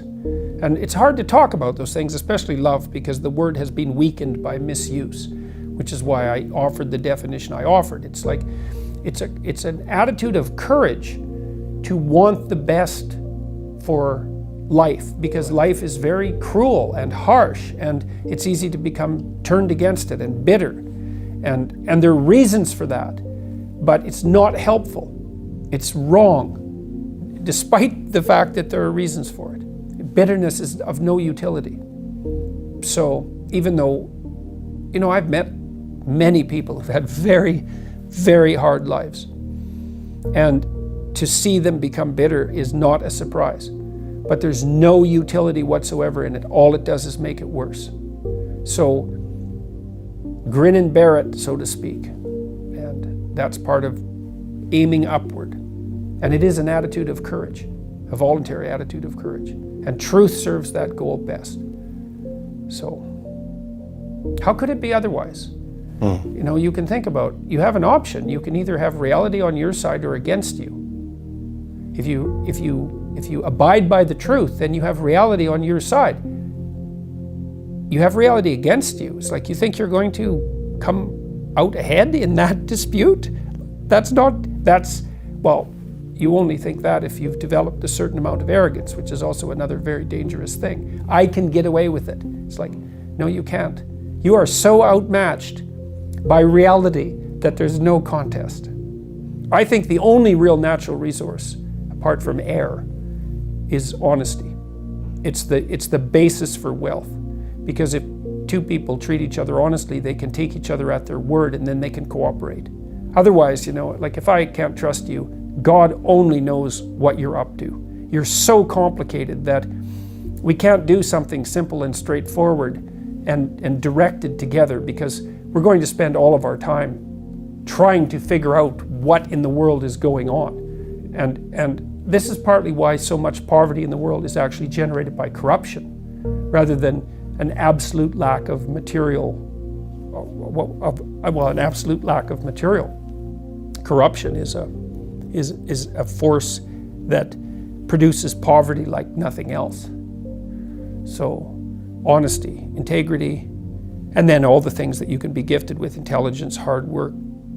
It takes a lot of rare traits, generally speaking, to push you in the direction of success. It also depends on what you mean by success. So we could do this two ways. We could go after classical success. Yeah, often you need a set of gifts, right, that are given to you at birth to be spectacularly successful at something, say, like sports. Then discipline, that's extraordinarily useful. Intelligence, that's very useful. The marriage of those two, if you have two people who are equally intelligent and one works twice as hard as the other, then the one who works twice as hard is much more likely to be successful. Creativity is another useful attribute. Reciprocity, the ability to reciprocate, that's unbelievably useful. Almost all the people I know who are successful have very broad, well-functioning social networks. So even if they don't know how to do something, they know someone who knows how to do it. And they've maintained their relationships with those people, and they've done it with integrity. So they're trusted. So they have a network of trusted people around them who are highly competent. And so there's an ethical aspect to that, because you don't gather a group of highly useful people around you to trade with unless they trust you. And so honesty is a huge part of it. And I've seen people go into companies that were failing very dramatically. Competent people go in, and with nothing other than their competence and their honesty, turn the companies around completely. And that's very interesting to watch, and I've consulted in situations where that's been the case. Decide what better means for you. So you have to have a discussion with yourself, as if you were someone you cared about. So now we decide you're taking care of yourself. 3 years down the road, you get to have what you want, but you have to figure out what it is. Okay, so do you want an intimate relationship? And if so, what kind of relationship? How are you going to structure it? What about your family? How are you going to get along with your siblings and your parents? Are you going to have kids? Is that going to be part of your life? What are you going to do for your career or your job? How are you going to educate yourself and keep your education updated? How are you going to resist the sort of temptations that take people down? How are you going to take care of yourself mentally and physically? What are you going to do with your time outside of work that's productive and engaging? Imagine you could optimize all that. Okay, so then you need a vision. Okay, what would my life be like if I had that? And what would it look like? Well, then you have to make the right sacrifices to get there. You need to make a strategy. And so you lay out that strategy and then start to pursue it and progress incrementally, right? Little better tomorrow than you were yesterday. And compare yourself to yourself, which is rule 4 in my book. That'll work. You'll be in way better shape very, very rapidly. So, but you can't just wait around for happiness to appear. I mean, unless you define it and pursue it. I mean, things don't happen. Good things tend not to happen randomly, right? Things fall apart randomly. So you need a vision. You need a plan for the future. And you know, you don't want to make it rigid and tyrannical, and you have to do it in negotiation with yourself. But it's unbelievably effective. There have been good personality studies done for, I would say, about 30 years. And the reason for that is that we figured out a personality model about 30 years ago that's stable cross-culturally, and it was mostly derived statistically. And it required a fair bit of computational power to derive. And basically, the way that it was derived was that thousands of people were asked hundreds and hundreds of questions. And then computers could figure out how the answers grouped. So if you were likely to say yes to question A and also to question J, maybe that was a tendency across a large group of people, and so you could assume that there was something similar about question A and J, and you could sort the questions into groups. And it turns out that questions about personality sort into 5 groups. And there's some argument about exactly the right number, but it doesn't matter. It's somewhere between 5 and 7, and you can break the 5 down into 10, but whatever. We've got a pretty good overall descriptive structure, like the periodic table of the elements for personality. If you're an extrovert, man, it's like you want to be where the action is. You want to be where the party is. You're telling jokes and you're setting up social occasions, and you smile a lot and you talk a lot and you want people around you all the time. And a tremendous amount of that is influenced genetically. And you can tell that if you have children, because your children are like that. My son's quite extroverted. Well, my daughter is as well. But, you know, he was a flirt when he was 9 months old. It was ridiculous. My wife used to pack him along on her back on one of those little, and I would do the same thing, on one of those little, you know, those little baby carriers. And I can remember one time we were on a cruise ship, just taking a small cruise from Maine to Nova Scotia, and we got on the boat, and we were wandering through a group of people, and it was like being with a rock star, because he was sitting in the back of the little baby holder, smiling away, you know, like flirting like mad and waving at everyone, and that was there right at 9 months. And so people differ in extroversion, and that's positive emotion. They differ in neuroticism, and that's negative emotion. Some people are much more sensitive to depression and grief and anxiety. Their threshold for threat is a lot lower. Some people are agreeable rather than disagreeable, and agreeable people are very empathic and self-sacrificing. And the empathic part is good because, you know, it's useful to be empathic, especially if you're caring for people who are in real trouble. But the self-sacrificing isn't so good. That can make you resentful and also decrease the probability that you're going to be successful in your salary negotiations and so forth. So those of you who are agreeable and have a hard time standing up for yourself and fighting, you know, you'll fight for other people but not for yourself. It's a very good skill to develop, that ability to watch your resentment and see what you need and then make a case for it. It's a hard thing to learn. People differ in conscientiousness, that's orderliness and industrious, and they differ in creativity, which is openness. And a lot of that's genetic. It's there to begin with. Now you can move that with the environment, you know, but you know, you have a character. It's there.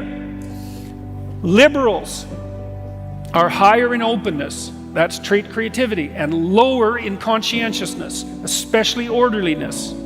And that seems to be because they believe, or their let's say their niche is an informational niche. They believe that the free flow of information is worth the risk.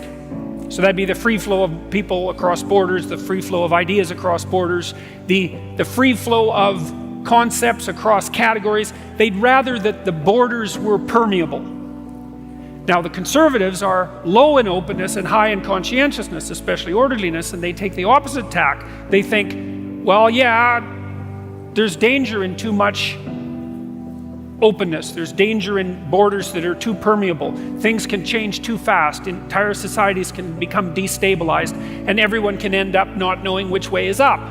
And the thing is that both of those attitudes are correct. It depends on the time. You know, sometimes things are changing so fast that everybody's knocked off their feet and things are falling apart. And sometimes things are so rigid that there isn't any new water flowing and everything's ground to a halt. You see that in corporations very often, where they get ossified and then they collapse. You know, the average Fortune 500 company only lasts, I think now it's only 24 years, and the duration of their occupation of the top Fortune 500 space is getting shorter and shorter every year. You need liberals because now and then the right thing to do is to come up with something new. And you need conservatives because now and then the right thing to do is to do what everybody's always done. So, you know, Silicon Valley tends to be liberal. Everyone knows that. And the reason for that is that there's a tremendous number of entrepreneurs there. And entrepreneurs tend to be high in openness and lower in conscientiousness. So they're creative, but they're also willing to break rules, you know, which you kind of have to do. Hopefully not to a criminal extent. Well, you know, it's tricky when you're trying to establish something new, because look at a company like Uber, you know, they had to bend the rules to be successful. And those companies that have rented those scooters out and put them on the streets everywhere, you know, they just kind of went ahead and did it. It's not something an orderly person would do because they'd ask for permission, whereas the people who started these scooter rental companies just said, well, what'll happen if we put them everywhere? And the answer was, that seemed to work. But you have to have a rule-breaking proclivity in order to manage that. But the thing is, if you're an entrepreneur, you need conservative people, because once you've figured out how to do something, and then you want to run it algorithmically, you know, you want to run it by the rules, well then it's the conservative types that are going to be really good at doing that and making sure that the I's are dotted and the T's are crossed, and show up for work on time and have stable marriages and be reliable. And their problem is it's easy for them to get stuck in a rut. So attend to the person you're listening to as if they might know something you don't. It's like, I really find it interesting to talk to people whose political opinions differ from mine, and for me that's mostly meant talking to really strong conservatives, because I would say temperamentally I tilt in the liberal direction, although it's very interesting to talk to people who don't share your political views if you listen to them, because they'll tell you all sorts of things about why they think that you just don't understand. And it's not that they're wrong, it's that sometimes they're wrong and sometimes they're right. And the whole point of free speech, as far as I can tell, the deep point of free speech is that, you know, it's all as if we're riding on the back of a giant snake, and it's twisting and turning all the time, and we're trying to figure out how to stay in the center so that we don't fall off the sides, you know. And sometimes it's time for a bit of a tilt to the left, and sometimes it's time for a bit of a tilt to the right. And the only way you can tell when that time is by having a discussion about it. It's not the fact that the conservatives are right or that the liberals are right. They're both necessary, annoying as that is. I think there are times when there are objective facts that present themselves in the political sphere, but most of the time political discussion is more like marital negotiation, you know. And it's right when it works in the world. That would be the first thing. Like, let's say you have a plan and you implement the plan, and the plan turns out the way that you expected it to. It's a pragmatic definition of truth. Okay, that plan, flawed, no doubt that it was, imperfect, no doubt that it was accurate enough so that when you implemented it, it justified its own structure. That's a lot of the way we judge truth in the world, right? Is you think you're right if you do something and it works.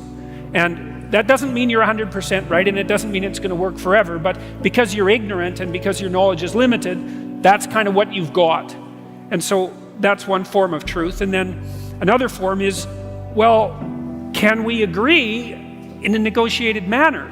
I mean, I've been trying to identify 100% truths, the 100% truths, let's say, that sit at the bottom of our societies. And one of the things that I believe to be true is that the idea that the individual is properly sovereign, I believe, is as true as any idea that human beings have ever come up with. I think that that idea works. Not everyone would agree with that. But the more complex the situation, the harder it is to extract out something approximating an objective truth. And so then so much of it depends on negotiation and discussion.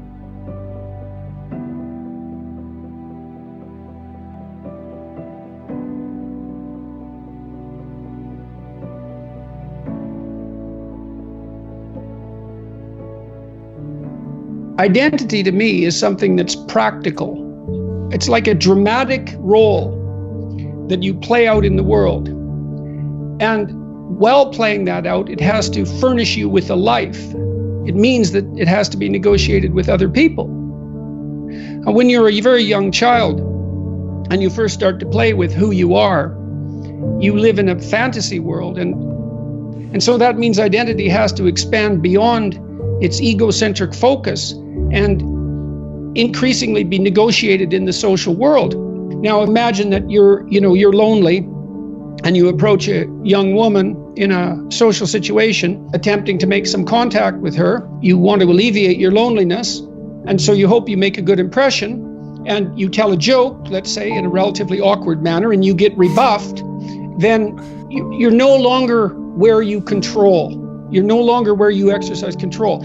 And that brings up all sorts of specters immediately. It's like, well, why were you rebuffed? Well, maybe all women are to be despised. That's one theory. Maybe there's something deeply wrong with you. Maybe you're having an off day. Maybe it wasn't a very good joke.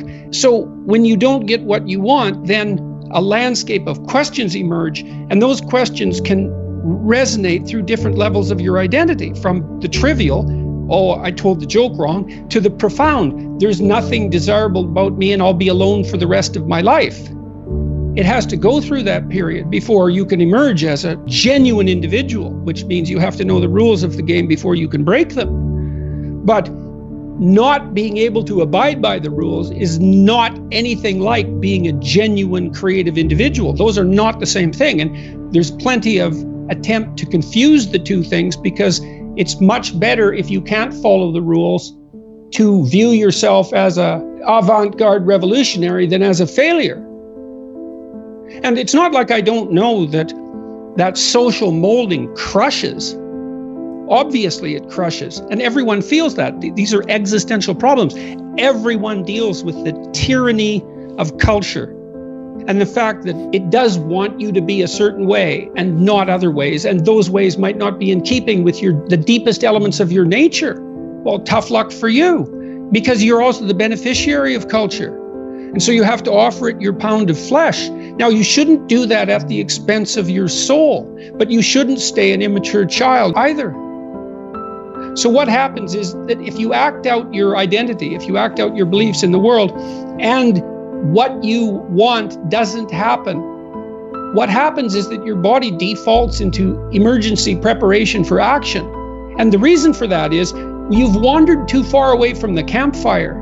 And now you're in the forest, and maybe you're naked. And so what do you do then? And the answer is, well, you don't know what to do. So what do you do when you don't know what to do? And the answer is, you prepare to do everything. And the problem with that is that it's unbelievably draining psychophysiologically. Like, it hurts you. People stay where what they do has the results they want. That's partly why you want to be around people who share your cultural presuppositions. It's very hard on us not to be where we know that what we want is going to happen. We hate that. By and large, we're conservative creatures, even if we're liberal in temperament. We can't tolerate that much uncertainty. And you might ask, well, why? And the answer is, well, because you can be hurt, pain, you can be damaged, you can become intolerably anxious, and you can die. So it's no wonder you're sensitive, or very sensitive, to negative emotion. And so functional identity regulates your emotion, but you do that in concert with other people. if you're acceptable to your peers and you behave well, they'll accept you. And then they tell you all the time if you're acting appropriately. You know, if your jokes are funny, if you're dominating the conversation, if you're bringing something of value to the table. And all you have to do is pay attention to the social cues. We've been social for so long that our social nature is programmed into our biology. And so you'll be punished if you're not useful to other people by your conscience, because you're a social creature. What if you think that's all pointless? Well, that doesn't seem very helpful. Okay, so you need a sustaining meaning. Well, where do you find that? Well, you generally find it in responsibility to yourself and to other people. When I commit to something and make sacrifices, you know, if something's valuable, you'll make sacrifices to attain it. And that discovery of sacrifice, it's one of the primary factors separating human beings from animals. Because we discovered that we could let go of something we value in the present and we would gain something we value even more in the future. We acted that out dramatically in all sorts of strange ways over thousands and thousands of years before it was formalizable psychologically. But it's a massive discovery. I can forego gratification in a particular way and benefit in the future. You make sacrifices to make the future better. Well, what if that doesn't pay off? Well, you know, think about that. You know what that's like. You endeavor to do something and it doesn't work. You're not appreciated for who you are. You fail. Maybe you fail despite your best efforts. Well, are you rejected by God? Well, it's as if you're rejected by God. Does it make you resentful? Does it make you bitter? Does it make you want to pull down the successful? The answer to that happens to be yes. You know, it's harsh that the rewards of life are indiscriminately distributed. It's hard on everyone, but it doesn't help. It doesn't help to become bitter. And it's not like I don't understand the temptation. And I see this in this culture war. I see this resentment. It colors the definition of identity. This attack on meritocracy. It's an attack on merit itself. You're lucky that there's such a thing as a job, or better yet, a career. You're lucky that there's such a thing as friendship, as marriage. All of these social institutions. And how do we know when something needs to be changed? We don't know, so we have to argue about it. And in order to argue about it effectively, we have to be able to talk to each other across our identity boundaries. And then we can decide, well, should this be maintained or should this be transformed? We have to strive not to be wretched. There's something that doesn't seem fair about that. Why couldn't we just be happy being who and what we are? Why is it that we're punished if we don't strive? Well, I don't know.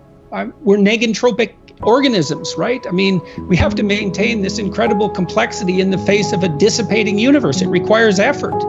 The positive emotion that we find sustaining is experienced in relationship to an unachieved goal. It's hope that drives us forward. We want something, and if we see ourselves moving towards that, then we're in the grip of the positive emotion that we find sustaining. It isn't the attainment. Attainment is satiating. Attainment shuts down the system that has been striving for that particular object of attainment. If you're hungry and you eat, you stop being hungry. Now, that's good because the hunger is gone, but that whole frame disappears. You can no longer strive within that frame, and you need a new frame to strive towards. Don't you have a conscience? Doesn't it bother you? And then, can you control it? And the answer to that is almost inevitably no. It calls you to account. And why? Well, because you've deviated from the ideal. Whose ideal? An ideal that's making itself known within you, at least insofar as the objection arises. You wake up at 3 a.m. and torture yourself for your iniquities. And you would think, well, I could just shut that off. It's me, after all. But you can't shut it off. You're nothing compared to your conscience. Now, it's strange because you can ignore it, you can not live according to its dictates, but it's not going to leave you alone. I took what I learned about what happened in the Second World War seriously. It's like, wow, we can be really bad. We should do something about that. Like, that was unacceptable. We're getting so powerful that each individual is now a force of almost unimaginable destructive power if they so choose to be. That power is going to continue to increase. And what that means is that the degree to which each of us has our act together is going to be something upon which the world increasingly depends for its maintenance. It's like, discipline yourself in one dimension. See what happens. Well, that's exciting. I don't understand, really. And it's really killing me, I think. I might mean that literally. I don't understand why I'm so controversial. I can't figure that out. It's very distressing to me. I'm ashamed, of what's happened to me. What do you mean? And I'm very hurt. I'm a very destroyed person in many ways. And so I feel unworthy. Unworthy of what? Oh, you name it. I hope people find it useful. I hope it alleviates some unnecessary suffering. That's the goal. I'm very fortunate in that regard. I get letters from people all the time that they open up their hearts. It's really something. But I am somewhat nonplussed, let's say, for all this work. I'm pretty broken. It's not easy to know what to do with, the cheers of 1 million people. It's overwhelming. It's dangerous. I don't think I've unfairly benefited from it. I'm not a hedonistic person. My lifestyle hasn't changed. I think there's more of me outside of me now than there is inside of me. When I put those first videos up, this was bothering me, this piece of legislation. And I talked to my wife and my son sort of casually. I said, well, I'm going to make these videos, see what happens. And famous last words. The best we have might not always work, but it's still the best we have. And the fact that it might not work doesn't mean we should throw it away. It's still the best we have. Everyone dies, and so we fail in some sense. The fact that a symphony ends doesn't mean that it wasn't worth listening to. There's this idea in the Old Testament that the fear of God is the beginning of wisdom. And it's a pretty harsh idea, but there's something really useful about it, because one of the things you see with people all the time is that maybe they're trying to stumble forward towards their ideal, as poorly defined as it might be, but then they're afraid, right? They're afraid about what they might encounter, and that stops them, because fear does stop people. It freezes you like a prey animal, and so people move ahead, but then they get afraid, and then they stop moving ahead. And that's not so good, because negative emotion is a really powerful motivator. So we're more motivated by negative emotion than positive emotion. Quantitatively speaking, you can measure that. And that's, I think, because we can only be so happy, but we can really be suffering and dead, So we have to pay more attention to the negative. And that's bad, because the negative can stop you. And then in my clinical practice, I often talk to people who are trying to make a difficult life decision, and they're weighing out the costs and the benefits of making the life decision, And one of the things I always talk to them about is, wait a second, that's an incomplete analysis. You have to weigh out the benefits and the costs of doing this. And you have to weigh out the costs and benefits of not doing it. And that's not the same as the zero that you assume that you're starting with, right? Because to not make a decision, it also has a cost. And sometimes the cost of not making a decision is far worse than the cost of making a decision, even if the decision is risky. And so one of the things you can derive from that, and this is very useful, I think, is that this is also, I think, why it's so useful to contemplate your mortality, so to speak, is you're screwed no matter what you do. And that actually frees you, is that you have path A that has catastrophes, and you have path B that has catastrophes, and you don't get to have the no catastrophe path, but you get to pick which one. And that's really something, because if you know that there's terrible risk associated with everything that you do and don't do, then you can afford to take some risks, because you're not, and this is all within the ark metaphor. I'm still making the case that despite the fact that your life is essentially catastrophic, you can make a covenant with the highest ideal, and that will take you through it the best way possible. I'm still making that case. So then you think, okay, well, I'm trying to make this decision. I'm going to go try to do something difficult, and isn't that terrifying? And then you think, yeah, but wait a minute. What's really terrifying is not doing it. And then you think about the cost of not doing it. So in the future authoring program, we have people do this little meditative exercise, which is, okay, just think about your insufficiencies by your own definition, right? The way that you don't do what you know you should do. About the things that you do that you shouldn't do, that you know you shouldn't do beyond a shadow of a doubt, right? There's some things like that. And that's bad habits and poor aim and all of the resentment and hatred and aggression and unresolved conflicts and all those things that are dementing you and warping you, and then think, okay, those things get the upper hand, man. They get the upper hand, and they take you the worst possible place you could go in the next 3 to 5 years. What exactly does that look like? And so you sketch all that out, and you think, hey, I don't want to go there. And so the next time that a temptation comes up, you think, well, it'd be a lot better for me if I didn't succumb to this temptation. It's like, that's kind of weak, eh? You'd look a little better if you didn't eat like a cheesecake a day or something like that. That's something, but it's not the same as I'm going to have diabetes and I'm going to lose my damn leg in 5 years if I don't get my eating under control.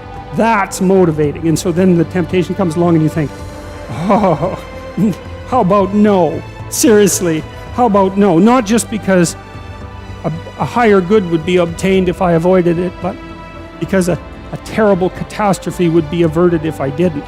And so you want to get your fear behind you, right? You want to get it behind you where it's pushing you forward instead of in front of you where it's stopping you. And you get your fear behind you, pushing you forward by actually thinking through the consequences of not putting your life together. And the least of those is that you waste it and suffer, right? Because you're going to suffer anyways, man. So you waste it and suffer. That's a bad deal. Because maybe if you're going to suffer, you could at least do something noble and glorious and upright and powerful and honorable and admirable and helpful and difficult. That's just so much better. And maybe that's good enough so that you think, hey, little suffering, it's basically worth it. At least it's a way forward, At least it's a way forward. Beauty is one pathway towards God. And if you can't find another pathway, then why don't you use beauty? I'm sure most of you do that with music, because music is the one thing that modern people can't be cynical about. Thank God for that. And being fascinated by music because of that. It speaks meaning to people, right? I've mentioned to people that they should clean up their rooms. That's become quite the internet meme. But I'm really serious about it because it's really hard to do that. And I've been cleaning up my room, by the way, for about 4 months now because my life was thrown into such a catastrophe and also we were renovating. And so, but it isn't just that you clean it up, you also make it beautiful. And it's really hard to make something beautiful. And it's really worthwhile. And what's really cool is if you learn to make something beautiful, even one thing, if you could just make one thing in your life beautiful, then you've established a relationship with beauty. And then you can start to expand that relationship with beauty out into the world, like into other elements of your life. And that is so worthwhile. It's just incredibly, crazily worthwhile. And that's an invitation to the divine. You have to be daring to do that. And people are terrified of it. People are terrified of color. They paint their walls beige. They're terrified of art. They buy some mass-produced thing because they don't want anybody laughing at them for their lack of taste. Because what do you know, right? You have to develop it. And so you're going to stumble along and make mistakes to begin with. It's kind of hard on your self-esteem, but you're stumbling towards the kingdom of God. That's what you're stumbling towards when you try to make an aesthetic decision and to put something in your life that's beautiful. And it's unbelievably worthwhile to do that. Man does not live by bread alone. That's exactly right. We live by beauty. We live by literature. We live by art. And literally, not metaphorically, we cannot live without it because life is too dismal and tragic in the absence of the sublime. And ourselves, we have to be sharp so that we can survive properly and orient the world properly and not destroy things, including ourselves. You are somewhere, you're a certain way, you're moving forward, something happens that you don't expect, it blows you into pieces, it introduces chaos, right? You face the dragon, you get the gold, or maybe the bloody thing eats you and the story is over. And then you get to where you're going. But then the question is, well, what happens when you get to where you're going? And that's a really important issue, because one of the things that happens to people all the time in their life is that they get to where they're going and then they don't know what to do, right? So, for example, you graduate from university. It's like, okay, story over. Who are you now? Who are you the next day? And so what happens is when you succeed, then there's a success crisis. And the success crisis is, well, I've run this story to its end. Now what? What you should do when your story comes to an end, when you've achieved what it is that you want to achieve, when you've achieved what you need to achieve, then the next question is, okay, well, now I'm that person, or I have that character. What do I need to do next? And some of that is always, well, what do I need to give up now? What do I need to let go of so I can move to the next plateau, right? Assuming that your life is a sequence of upward moving. It's like Sisyphus, except you're actually, each time you climb up the mountain, you get a little higher on the mountain. It's something like that. So it's Sisyphus with an optimistic bent. And maybe if you push the rock up the mountain properly and let it roll down, and if you do that right, then it's okay. Every time you roll it back up, it's better in some sense. You know, one of the experiences I've had in my life, fairly commonly, in a variety of different ways, this is especially true when I was paying a lot of attention to my dreams, which I did for about 15 years, I guess, something like that. Now and then I would feel like I'd learned some things and had sort of consolidated them, and then before I went to sleep, I'd think, okay, I'm ready to learn something else. It's like, and I didn't say that without trepidation, and because usually when you learn something, you know, it's not that pleasant, because you usually learn something about why you're wrong. And the deeper the thing that you learn, the more you learn about why you're wrong. And there's a death that's associated with that, because then you have to let that part of you that's wrong die. And that's the sacrifice, right? And so you have to make a sacrifice. You have to be willing to make a sacrifice before you're going to learn something. Perhaps what you'll learn is in proportion to your willingness to make a sacrifice. And I really do believe that. I do believe that as well, because I also think that if you commit to something, that means that you don't do a bunch of other things, right? So that's the sacrifice of all those other things. You commit to it and you set your sights on it. If you really commit to it and you get the sacrifice right, so to speak, then the probability that that thing will be successful vastly increases. And I think that that's also not a naive way of thinking or a foolish way of thinking. My experience has been that that's the case.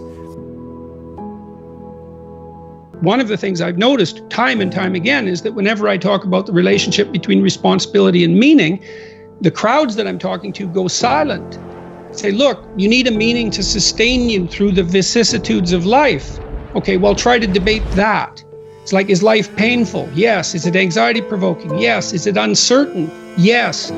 Is it painful beyond bearing sometimes? Yes. It's difficult. Everyone agrees about that.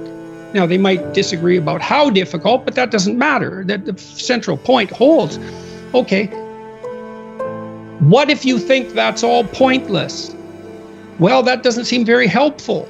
Okay, so you need a sustaining meaning. Well, where do you find that? Well, you generally find it in responsibility to yourself and to other people. And people ask themselves those questions when I'm talking, because I ask them to ask themselves those questions, and that's the answer. Well, what's meaningful? Well, I have a meaningful relationship with my father. I have a meaningful relationship with my wife. I have a meaningful relationship with my pet, because I take care of that pet. When I commit to something and make sacrifices, that sacrifice is something I also talk about a lot in both of the last two books. If something's valuable, you'll make sacrifices to attain it. And that discovery of sacrifice, I think that's what separates it's one of the primary factors separating human beings from animals. Because we discovered that we could let go of something we value in the present, and we would gain something we value even more in the future. We acted that out dramatically in all sorts of strange ways over thousands and thousands of years before it was formalizable psychologically. But it's a massive discovery. I can forego gratification in a particular way and benefit in the future. So I can share the proceeds of my hunt. And I store up future food in the form of reputation and the favors I'm owed now by other people. It's a massive discovery. It took me a long time to understand that belief regulated emotion. So what happens is that if you act out your identity, if you act out your beliefs in the world, and what you want doesn't happen, what happens is that your body defaults into emergency preparation for action. And the reason for that is you've wandered too far away from the campfire, and now you're in the forest, and maybe you're naked. And so what do you do then? And the answer is, well, you don't know what to do. So what do you do when you don't know what to do? And the answer is you prepare to do everything. And the problem with that is that it's unbelievably draining psychophysiologically. Like, it hurts you. And there's an immense physiological literature detailing the cost of exactly that kind of response. People stay where what they do has the results they want. That's partly why you want to be around people who share your cultural presuppositions, is because you know that, for example, even in small ways, let's say you're a country music aficionado and you're hanging around with your cowboy hatted buddies and you throw on a tape and everyone says, great tunes, man. And you know, you're happy about that. But you know, you throw on a piece by Tchaikovsky and you're in a different subculture, and who the hell are you? And the people in your group will say, man, who listens to music like that? And like, that's a trivial example in some sense, but I believe it's one that everyone can resonate to. It's very hard on us not to be where we know that what we want is going to happen. We hate that. And no wonder. So, and then, you know, there are varying degrees of that, obviously. You can really be where you don't know what's going to happen, or you can only be there to some degree. But by and large, we're conservative creatures, even if we're liberal in temperament. We can't tolerate that much uncertainty. And you might ask, well, why? And the answer is, well, because you can be hurt. Pain, you can be damaged, you can become intolerably anxious, and you can die. So it's no wonder you're sensitive, or very sensitive to negative emotion. And so our identities, functional identity regulates your emotion, but you do that in concert with other people. In the first chapter of the new book, Beyond Order, the rule is don't casually denigrate social institutions or creative achievement. That's that balance again. I make the case that most of your sanity is socially distributed. And what I mean by that is, well, let's say that you know how to behave. You're well socialized. You can play with others.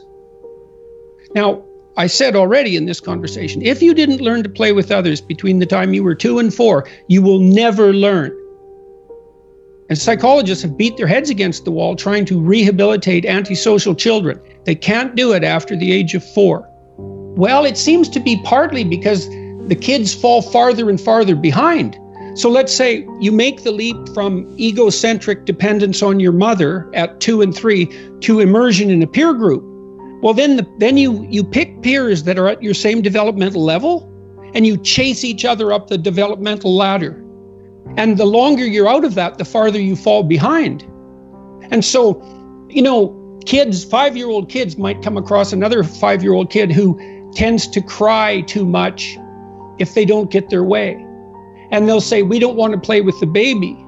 And what they're saying is, we have to find someone who's at our developmental level, shares our developmental horizon, so that we can mutually scaffold our further development. Now, they're not going to say that, obviously, but that's the situation. And kids test each other out when they first meet. So do adults.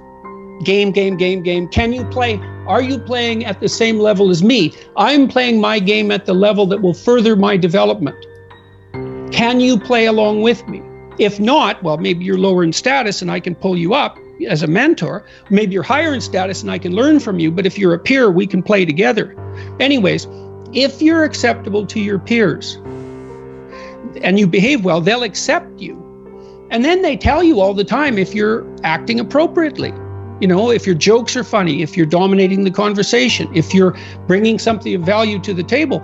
And all you have to do is pay attention to the social cues, and you'll keep yourself regulated. Do not allow yourself to become arrogant, deceitful, or resentful. I might have the order wrong there, but that's the chapter.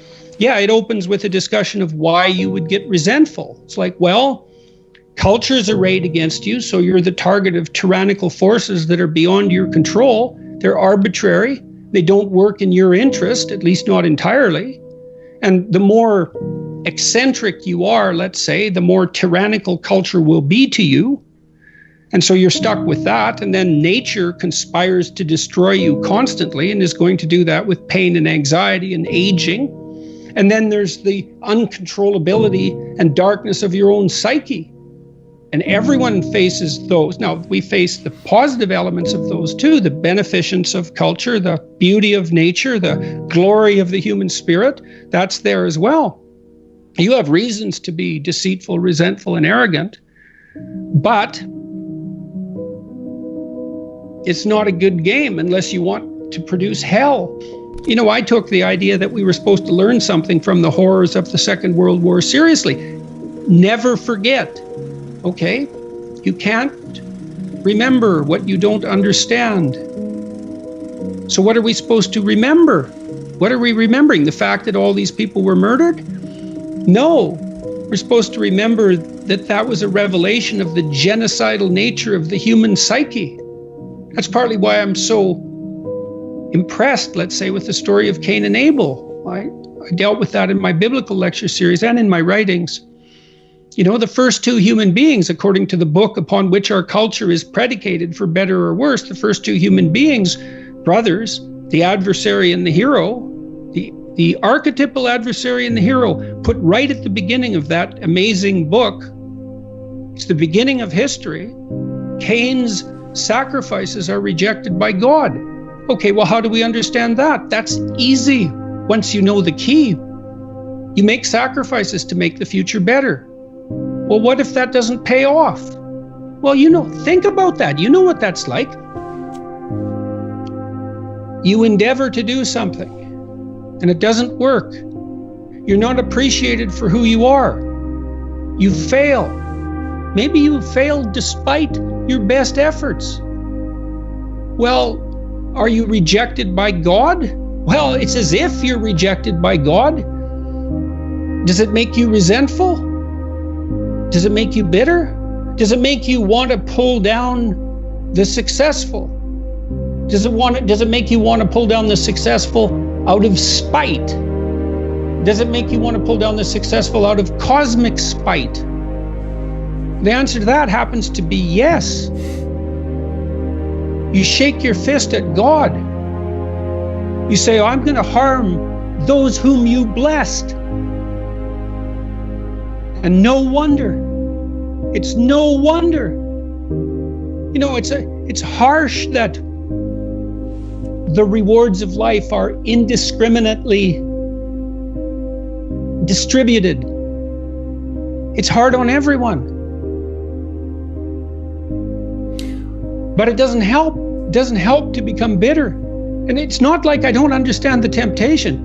I mean, I think part of the reason I get away with being so bloody preachy is because I'm talking to myself. You know, it's not like I don't put myself in the boat of the damned and lost. We have to strive not to be wretched. There's something that doesn't seem fair about that. Why couldn't we just be happy being who and what we are?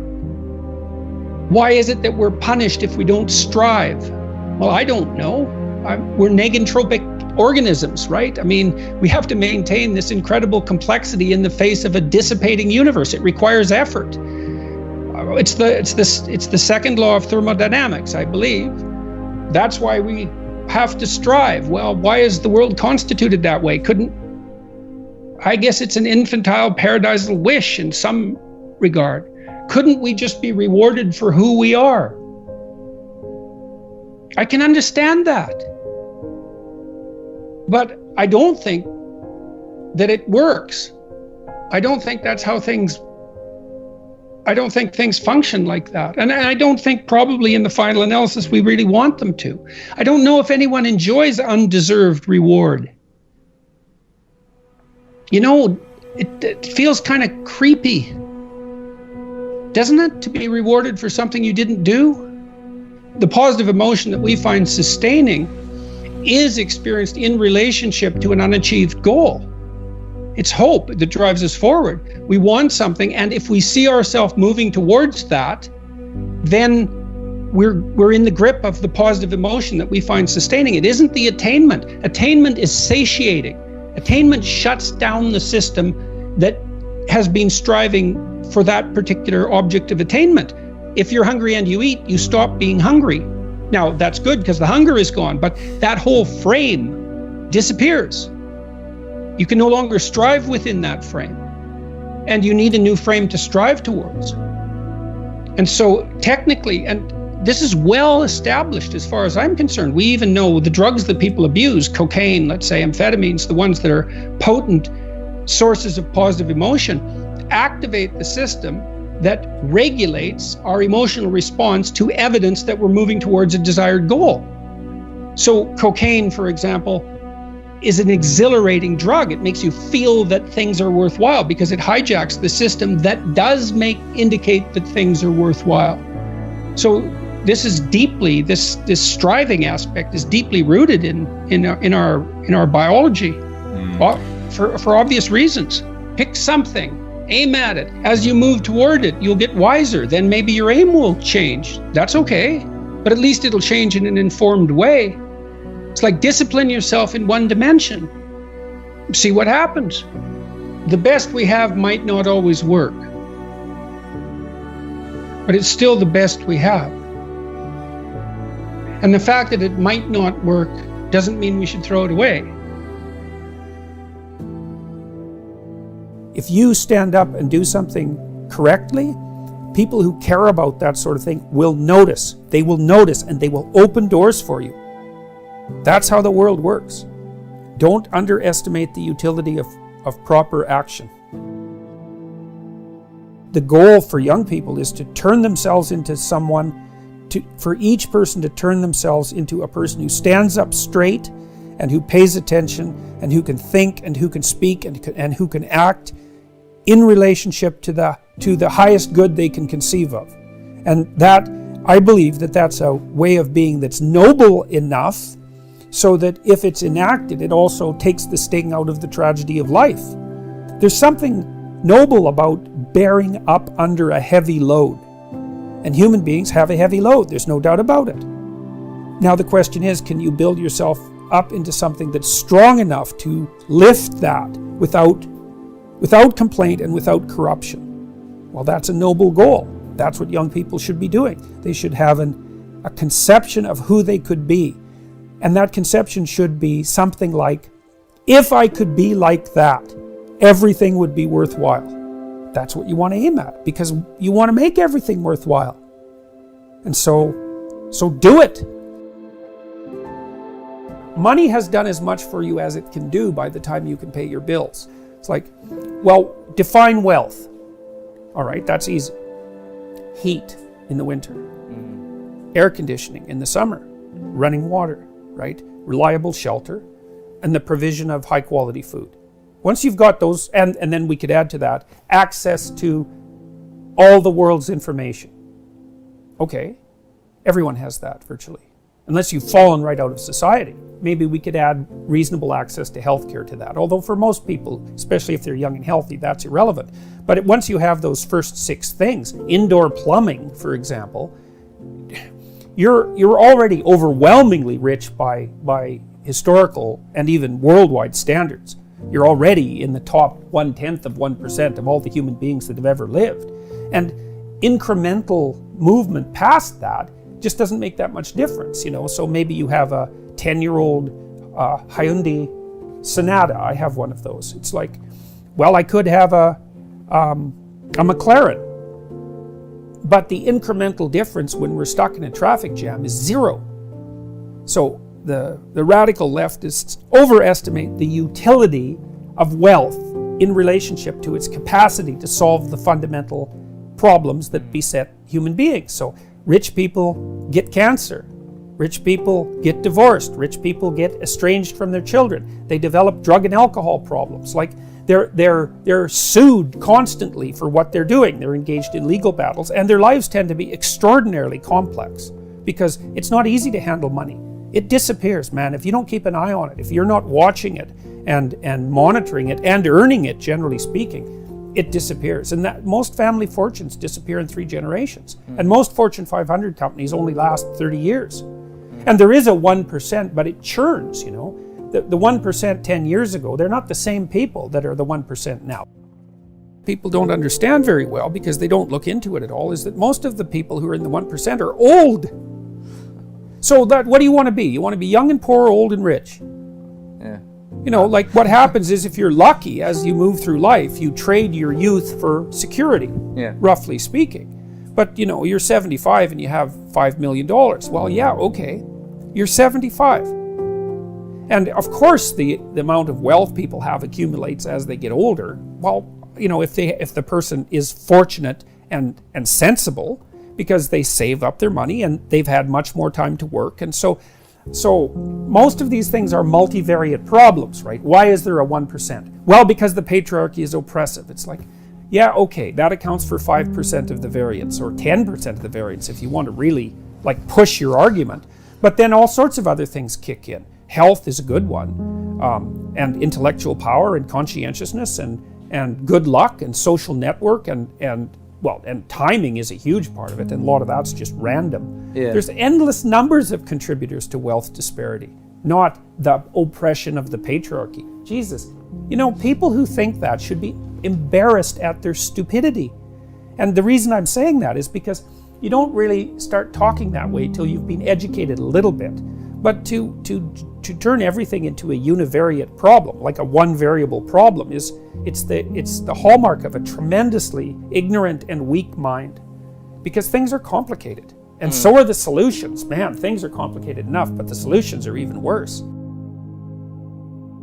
Money has its utility, primarily as a tool for doing things, really. You know, you can think about it as a means for obtaining luxury items, but that gets dull pretty quickly for most people that have any sense. It's like, I've been to the houses of very wealthy people, and some of them are quite remarkable, but because they're creative people. But most of the time, I remember going to a gated community, for example, in California, and it was a huge house. It was probably 10,000 square feet. But it was no different than a 2,000 square foot house. It was just bigger. Like the stoves were bigger, the fridge was bigger, the wine cellar was bigger, the rooms were bigger. Who cares? It's more to take care of. It's not helpful for anything unless you're using it for a creative purpose. And you know, they also lived in a gated community, and you can hardly imagine anything duller than that. You know, like there's nothing there. There's no bars, there's no nightlife, there's no nightclubs, there's no corner stores, there's no churches, there's nowhere for people to hang out. There's not even any sidewalks. So who cares? Males who occupy positions of power are much more attractive to women. So there's a famous Canadian psychologist, team of Canadian psychologists, Margot Wilson and Martin Daly, who worked out at Hamilton, at McMaster, Canada's most outstanding evolutionary psychologists, did a study at one point showing that, first of all, they established the relationship between inequality and male aggression. The correlation's like 0.8. It's off the charts, man. It's like it's one of maybe it might be the most powerful relationship between two hypothetically independent variables that psychologists or social scientists have ever discovered. It's off the charts. So inequality fosters male-on-male violence, and it's because of competition for scarce resources, and it's driven by sexual selection pressures, roughly speaking. Yes. One of the things that Daly and Wilson did, and I believe this was in Chicago as well, they did an ethnological, anthropological study of the consequence of interracial murder in the gang setting in Chicago. So basically what would happen is two gangs were vying for territorial dominance, let's say, and there was some kind of violent exchange. So let's call it a fight. Well, the thing is, if you're in one gang and I'm in another, and we engage in a violent altercation, one of us perhaps might die, but who's going to die is a toss-up, right? So that means that I can plead self-defense if I'm involved in that altercation. Well, and so generally what happened was that the plea was self-defense. The charge was plea bargained down to involuntary manslaughter or to manslaughter. The person was thrown in jail or sentenced for perhaps 3 years and served something like 18 months. And then when they re-entered the fray, when they were back out on the streets, their credibility had increased substantially, and so had their probability of success. So the left's concern with inequality is a justifiable concern. The problem is we don't know what to do with it. We don't know what to do about it. It's very difficult to shovel money and other resources, because it isn't only money that this sort of process applies to. It's very difficult to shovel resources from the pile at the top down to the many at the bottom who are hovering around zero. Yeah. So it's something that has to be taken into account, because, well, first, it's not good for everybody to be stacking up at zero, and second, it destabilizes the society itself. So, but that doesn't mean we know what to do about it. That's the critical thing. It also doesn't mean that the reason that the people at the top have most of the resources, regardless of what those resources are, it doesn't mean that the reason they have them is because they're exploiting the people at the bottom. Now, there is an element of exploitation in any complex productive system, always, because they don't operate completely fairly, right? So yeah, suffering is built into the fabric of human existence. And so you are vulnerable and you will die. And you can, that's harsh, that's tragic, I would say. And tragedy is built into being. And so to the degree that you partake in that tragedy, you could consider yourself, although I think it's the wrong way of conceptualizing it, you could consider yourself as a victim among the universality of victimhood. I think that's not a helpful way of looking at it, because it leads to despair. But to think of yourself as a particular victim, or to think of yourself as a victim among the privileged, I think that gets dangerous extraordinarily rapidly. How can failing to align yourself with reality work? How is that possibly going to work? Well, you say, well, I can, if I lie, I get away with something. It's like, no, you don't. I tell you, I swear this is true. In all of my clinical practice, I have never, ever seen anyone ever get away with anything even once. You think the chickens won't come home to roost. It's like, all that means is you're too stupid to see what your lies caused, or too blind or too self-deceptive. You just don't see it. And so you don't get away with anything. Nothing. It's terrifying to actually understand that. It's terrifying. What if you can't get away with anything, ever? Well, that's the judgmental God, fundamentally. And then, of course, you can't get away with anything, because imagine that you took a flexible plastic comb, and you bent it backwards, and you say, well, I got away with that. It's like, well, what's going to happen when you let go? It's going to snap back and hit you in the face, and that's life, man. You warp the structure of reality? You think you are someone who can warp the structure of reality with your words and get away with it? Really? No, man, that should terrify you right to the core of your soul. You're not God. Tell the truth, or at least don't lie. Because you can't tell the truth, right? Because who are you to tell the truth? That's a mighty tall order, man. But you can stop saying things that you know are lies, and that will change your life if you do that. Why would it change their life? Well, how can you adapt to reality when you falsify it? And you think, well, I'm just lying to other people. No, you're not. You can't just lie to other people, because what you say becomes you, especially if you practice it, because we build ourselves out of words. And that can be lies in action too. It's like, don't say things you know to be false. That's a good start, man. And it aligns yourself with the truth. And how can that be a bad idea? How could you possibly defend the idea that you could warp the structure of reality and get away with it? I mean, who, like I said, who do you think you are? Reality is, you don't mess with it. Like, it kills you, and it'll torture you quite a lot before doing that if you're particularly unlucky. So beware. They say the Fear of God is the beginning of wisdom. That's that judgmental God. It's like, you violate your conscience, man, you will pay. That's hell. Do you want the horror of failure or the certainty of failure? The horror of potential failure or the certainty of failure? Because if you don't do this, you will fail. Now, it'll be put off, but it will absolutely happen. And so that fear, I understand why that stops people. It's no joke to be rejected. And it's going to happen while you practice. And it's a real fear. But you're deluding yourself by thinking that there's a no fear option. There's just a delayed fear option. Right? Because if you don't get this right, well, you're going to fail for sure. And then you're going to be miserable and vindictive and bitter and anxiety ridden. And you're going to cause trouble for yourself. And you're going to take it out on women and other men. And like, that's an ugly path, man. And so I see why you're afraid, but you should be way more afraid of that. And that's a nice way to help people get their thinking straight about fear. It's like, no zero fear path. There is nothing that will make you more powerful than your words. And so if you think that reading and writing is for pansies and dimwits, you know, or teachers' pets, you're seriously misinformed.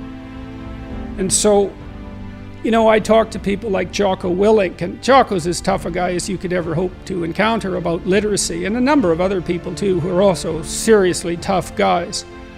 They all know perfectly well that literacy is a huge part of what's made them unstoppable. And you don't take that lightly. You know, it's really serious, and it's a failing of our education system that that literacy isn't marketed properly to young men. It's like, straighten up, speak properly, write, learn to write. Why? Because that's the same as learning to think. And why should you think?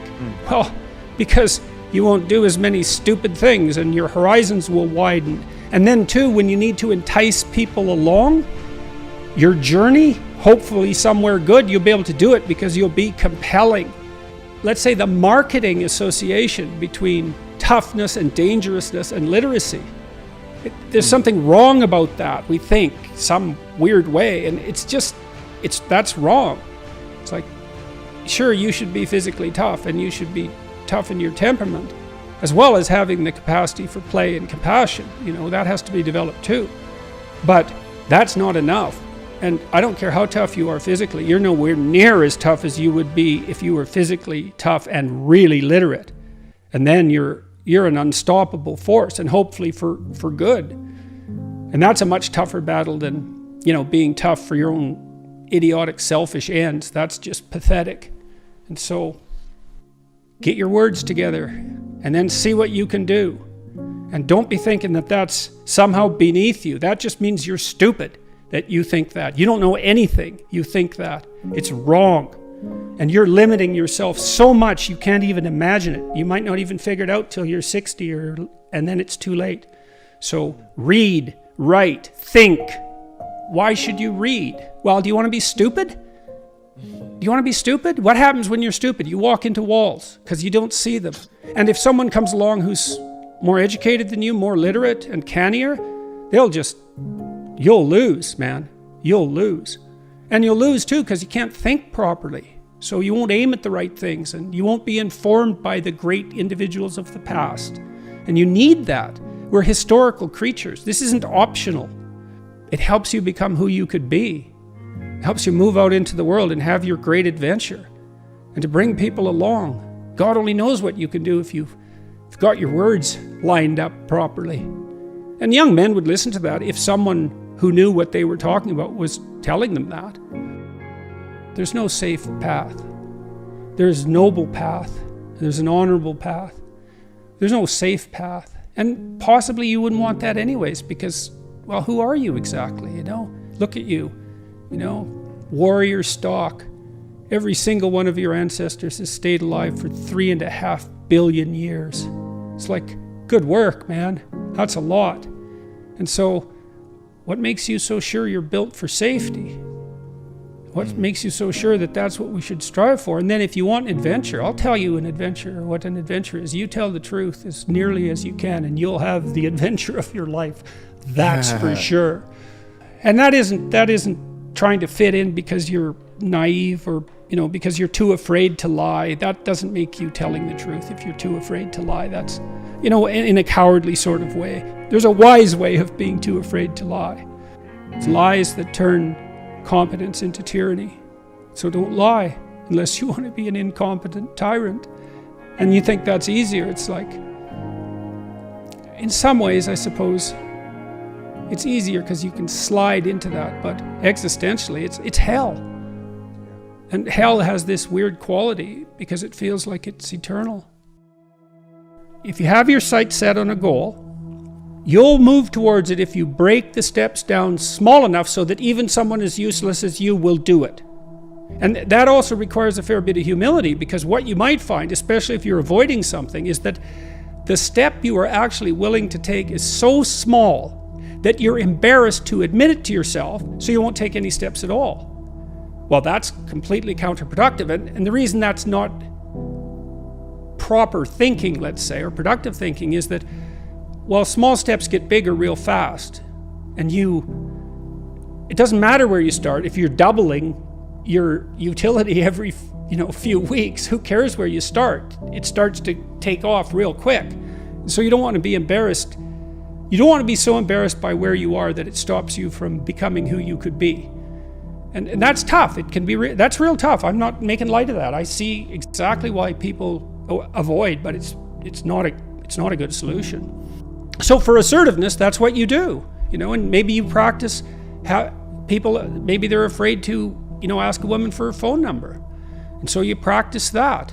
And then you use exposure training. It's like, well, go out and practice that. Say hi to a pretty woman when you pass her on the street. That's your task for this week. And see how you do. See how you respond. See if you can do that. See if you avoid. And if you do avoid, see what you're thinking when you avoid. And we'd practice these tiny things, because they are not tiny, man. You wouldn't believe how many people don't have friends because they don't know how to introduce themselves and shake hands. I bet you there's 5% of the population has no friends at all because they don't know how to do that. It's really sad.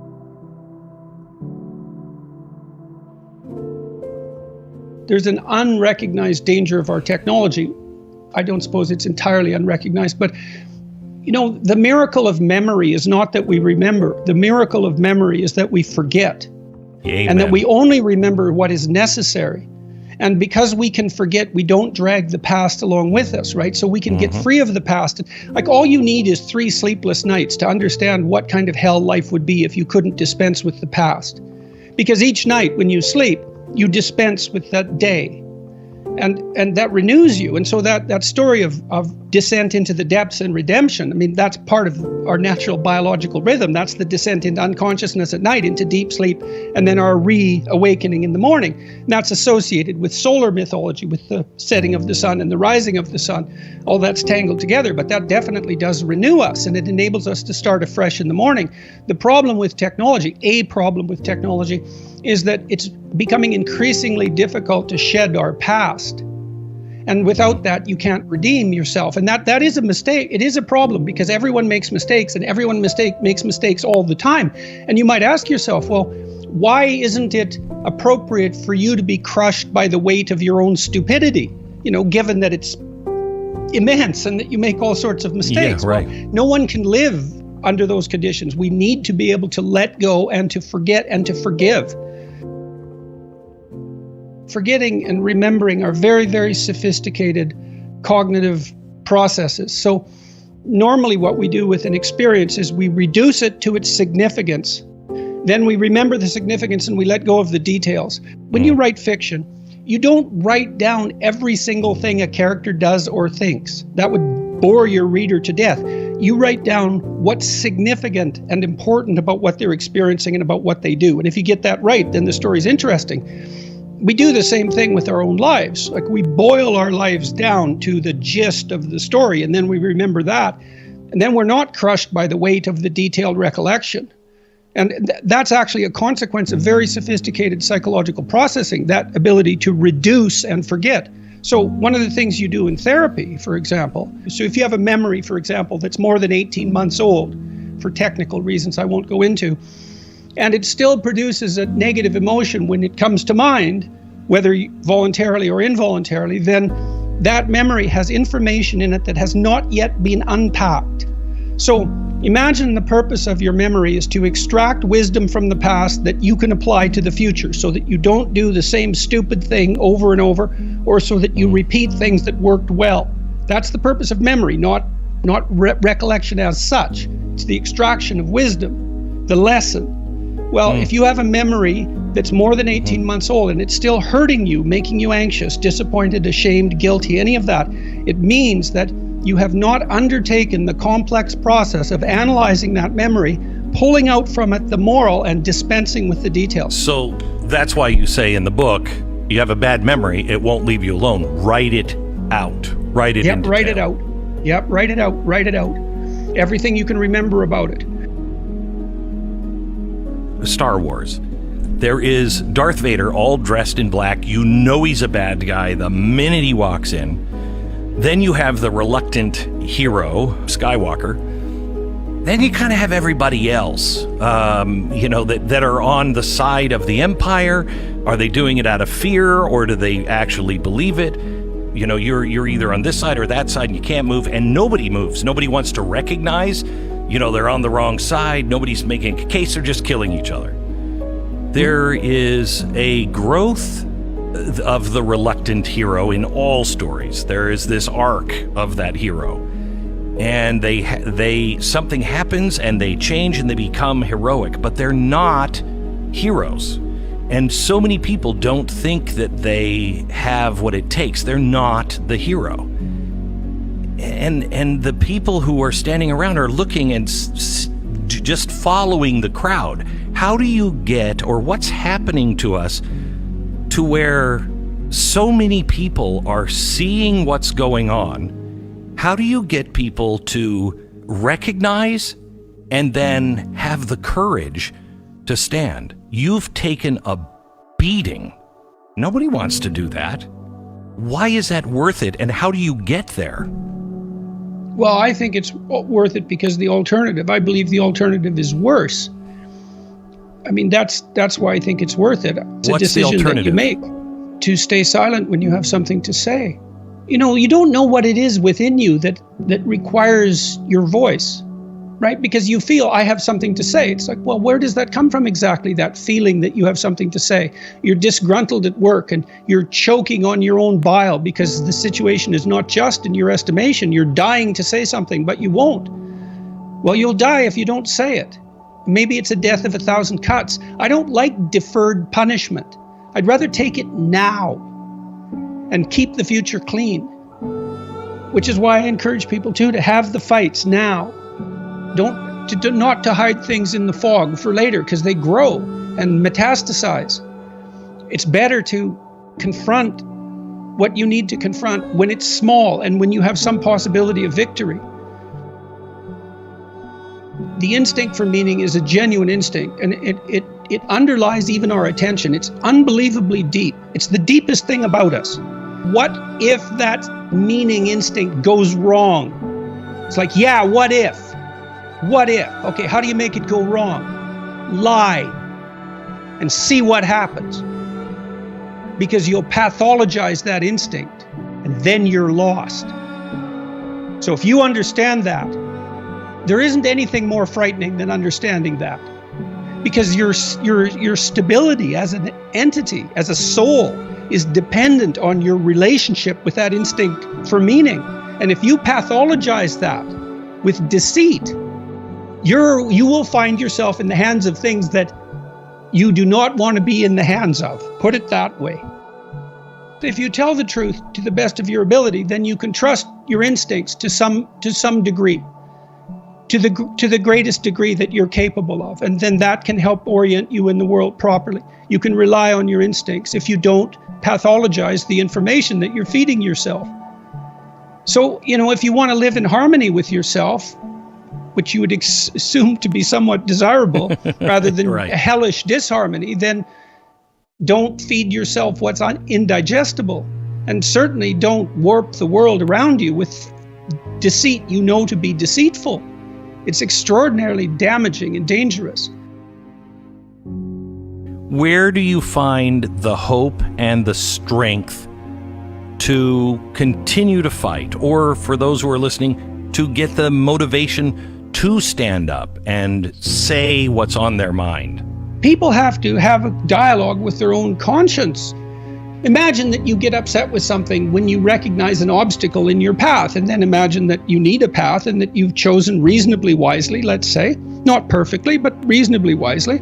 An obstacle arises, you're frustrated, disappointed, ashamed, afraid. Well, you have something to do to clear out the obstacle. You have something to say. Well, then you don't clear out the obstacle because you're afraid to speak or you're unwilling to speak. You want to defer the conflict because you hope it will go away. Well, all that'll happen is that the obstacles will pile up. But then your life will be nothing but obstacles.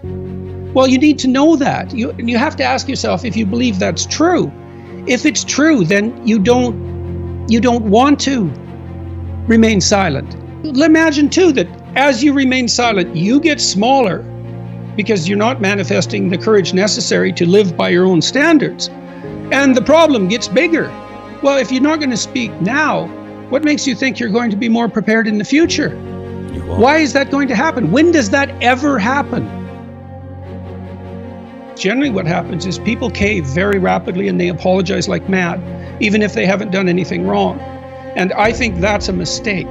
I understand why people do it. I mean, I really do understand why people do it, but it isn't, I don't think it's a good idea. If you haven't done anything, so that's the thing about the presumption of innocence. And it really is a miracle, right? Because if you think that, if I accuse you, my tendency is to think that you're bad. And you might think, well, my tendency is to think that I'm good. But, that isn't the tendency for most people. People have a pretty guilty conscience, almost everyone. And it does tie itself up with this idea of monstrosity that you just described. The only person for whom public opinion means nothing is a psychopath, right? The rest of us regulate ourselves by watching our impact on others. And we're doing that all the time. And generally, even if the fault is relatively trivial, I mean, we're capable of denial and all of that, but generally, we take our impact on other people very seriously. And so the presumption of innocence is a very difficult thing even to apply to yourself, but it's unbelievably useful. It's like, wait a sec, you're innocent unless you're proven guilty. You're going to have to put some effort into your life, and you need to be motivated to do that. What are the potential sources of motivation? If you're extroverted, you want friends. If you're agreeable, you want an intimate relationship. If you're disagreeable, you want to win competitions. If you're open, you want to engage in creative activity. If you're high in neuroticism, you want security. Those are all sources of potential motivation that you could draw on, that you could tailor to your own personality. But then there are dimensions that you want to consider your life across. And so if you could have your life the way you wanted it in 3 to 5 years, if you were taking care of yourself properly, what would you want from your friendships? What would you want from your intimate relationship? How would you like to structure your family? What do you want for your career? Well, how are you going to use your time outside of your job? And how are you going to regulate your mental and physical health, and maybe also your drug and alcohol use? Because that's a good place to auger down, because alcohol wipes out 5 to 10% of people. So you want to keep that under control. So maybe you develop a vision of what you would like your life to be. Once the goal is established, then you break down the goal into micro processes that you can implement.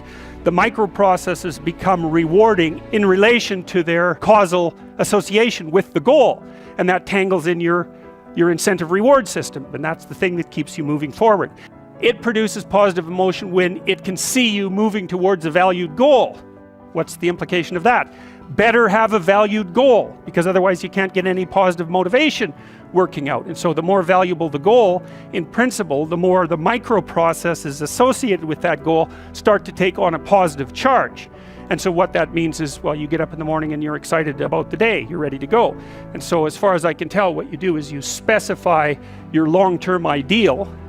Maybe you also specify a place you want to stay the hell away from, so that you're terrified to fail as well as excited about succeeding, because that's also useful. You want to specify goals that make you say, oh, if that could happen as a consequence of my efforts, it would clearly be worthwhile. Because the question always is, why do something?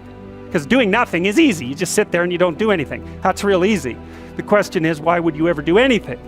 And the answer to that has to be because you've determined by some means that it's worthwhile.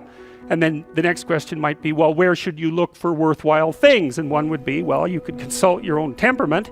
And the other would be, well, you kind of look at what it is that's valuable across the lifespan. You need a family, you need friends. Like, you don't need to have all these things, but you better have most of them. Family, friends, career, educational goals, plans for, time outside of work, attention to your mental and physical health, etc. That's what life is about. And if you don't have any of those things, well, then all you've got left is misery and suffering. So that's a bad deal. But once you set up that goal structure, and that's really who it is that you're trying to be, and you aim at that, and then you use everything you learned as a means of building that person that you want to be. And I really mean want to be. I don't mean should be, even those things are going to overlap.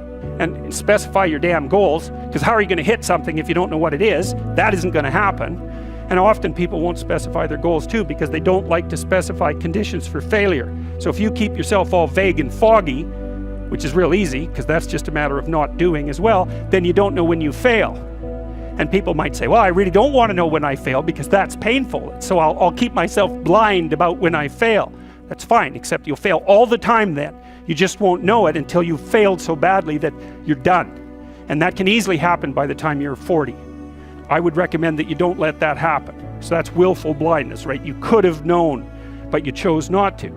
Okay, so once you get your goal structure set up, you think, okay, if I could have this life, looks like that might be worth living, despite the fact that it's going to be anxiety-provoking and threatening, and there's going to be some suffering and loss involved and all of that, obviously. The goal is to have a vision for your life such that, all things considered, that justifies your effort.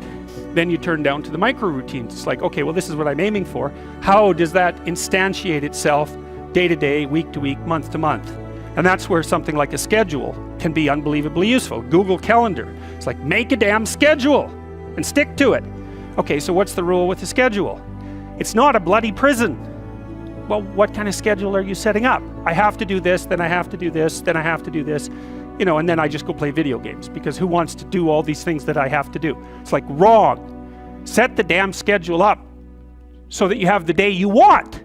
That's the trick. It's like, okay, I've got tomorrow. If I was going to set it up so it was the best possible day I could have, practically speaking, what would it look like? Well, then you schedule that. And obviously there's a bit of responsibility that's going to go along with that, because if you have any sense, one of the things that you're going to insist upon is that at the end of the day, you're not in worse shape than you were at the beginning of the day. If you have a bunch of those in a row, sorry, that's just not a good strategy. It's a bad strategy. So maybe 20% of your day has to be responsibility and obligation, or maybe it's more than that, depending on how far behind you are. But even that, you can ask yourself, okay, well, I've got these responsibilities. I have to schedule the damn things in.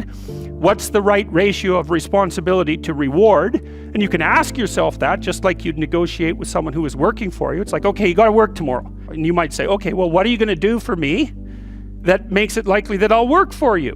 Well, you could ask yourself that. So maybe you do an hour of responsibility and then you play a video game for 15 minutes. I don't know, whatever turns your crank, man. But, you have to negotiate with yourself and not tyrannize yourself. Like you're negotiating with someone that you care for, that you would like to be productive and have a good life. And that's how you make the schedule. And then you look at the day and you think, well, if I had that day, that'd be good. You'll probably only hit it with about 70% accuracy, but that beats the hell out of 0. Right? And if you hit it even with 50% accuracy, another rule is, well, aim for 51% the next week, or 50.5%, because you're going to hit that position where things start to loop back positively and spiral you upward. So that's one way that you can work on your conscientiousness, is plan a life you'd like to have. Having a little conversation with yourself. You have to understand that you're not your own servant, so to speak. You're someone that you have to negotiate with, and you're someone that you want to present the opportunity of having a good life to. And that's hard for people because they don't like themselves very much. So, they're always like cracking the whip and then procrastinating. And you know what that's like, because you probably waste like 6 hours a day. Your time's probably worth $50 an hour. I mean, you're not getting paid that now, but you're young. And so this is investment time. And what you do now is going to multiply its effects in the future. So let's say it's $50 an hour, which is perfectly reasonable. So if you waste 6 hours a day, and you are, then you're wasting about $2,000 a week, or about $100,000 a year. So like, go ahead, but that's what it's costing you every hour. And you need to know what your damn time is worth. When you spend an hour, was that, well, what if I paid someone $50 to have had that hour? And if the answer is no, it's like, well, maybe you should do something else with your time. And it depends on whether or not you think that your time's worthwhile. But the funny thing about not assuming that is, if you assume your time isn't worthwhile, what happens is you don't just sit around sort of randomly in a state of responsibilityless bliss. What you do is you suffer existentially. As far as I can tell, that's how you can improve your conscientiousness. Outline a goal that you actually would like to hit. And even better, here's something else you can think about when you're negotiating in your life. You want to negotiate with your boss for a new salary, you might think, okay, I've got this damn job. How much would I have to be paid so I'd be so bloody excited to go to work I could hardly stand it? Well, you could at least know what that number is, and then you could go there and say, well, look, you know, you like to have me around? I've been doing some thinking. I think if you paid me this amount of money, I'd be so thrilled to go to work that you could hardly even keep me away from here. And your boss might think, wow, I'd actually really like to have someone around who'd be so thrilled to work that I can't get rid of them. Well, I can't give you all of that. I'll give you 75%. Maybe we can renegotiate it in a year. We plan all the time, and we're going to think about that strategically. You learn through voluntary contact with that frightens or disgusts you. Carl Jung said his primary dictum was insterquilinus invenitur, which I'm sure I'm massacring because it's Latin, but it meant in filth it will be found. You always learn when you're wrong, which is very annoying. Now, what do you learn when you're correct? You're walking in the world, you're operating in the world. You have a sense of what you want to have happen. You're always looking at the world through this sense of what you want to have happen. You're acting so that what you want to have happen will happen. And when it happens, well, then you're happy because, well, first of all, you get what you want, and that's good, maybe, depending on what you want. But it's also good because if you get what you want when you act, then it turns out that your model of how to act is valid, right? The outcome that you get what you want indicates no error on the part of your model. But it's very frequently the case that when you act to get what you want, you don't get what you want. And then that's unpleasant because you don't get what you want. But it's even more unpleasant because it brings with it the hint of a suggestion that the manner in which you're construing the world is incorrect at some indeterminate level. So, for example, if you tell a joke at a party, you presume that people will attend, and then when they hear the joke, they will laugh. And then if you tell the joke and it goes flat, or even worse, disgusts and offends people, then you're going to be taken aback. And that's partly because you didn't get what you want, and that's not so good. But it's more because there's something wrong with the way you conceptualize the situation. And then you're faced with a problem, and the problem is the emergence of a domain of the unknown. It's like, well, what kind of mistake did you make? Maybe you're not as funny as you think you are. That could be a big problem. Maybe you're not around people who are the way you think they are. Maybe they don't like you as much as you thought they liked you. I mean, the potential for various paranoid thoughts of increasing severity to come welling up at you in a situation where you make even a trivial social mistake is quite broad. And when you make an error of that sort, you have to face it and sort through all the possibilities so that you can find out what it was that you did wrong and how to retool it so that in the future you don't make the same mistake.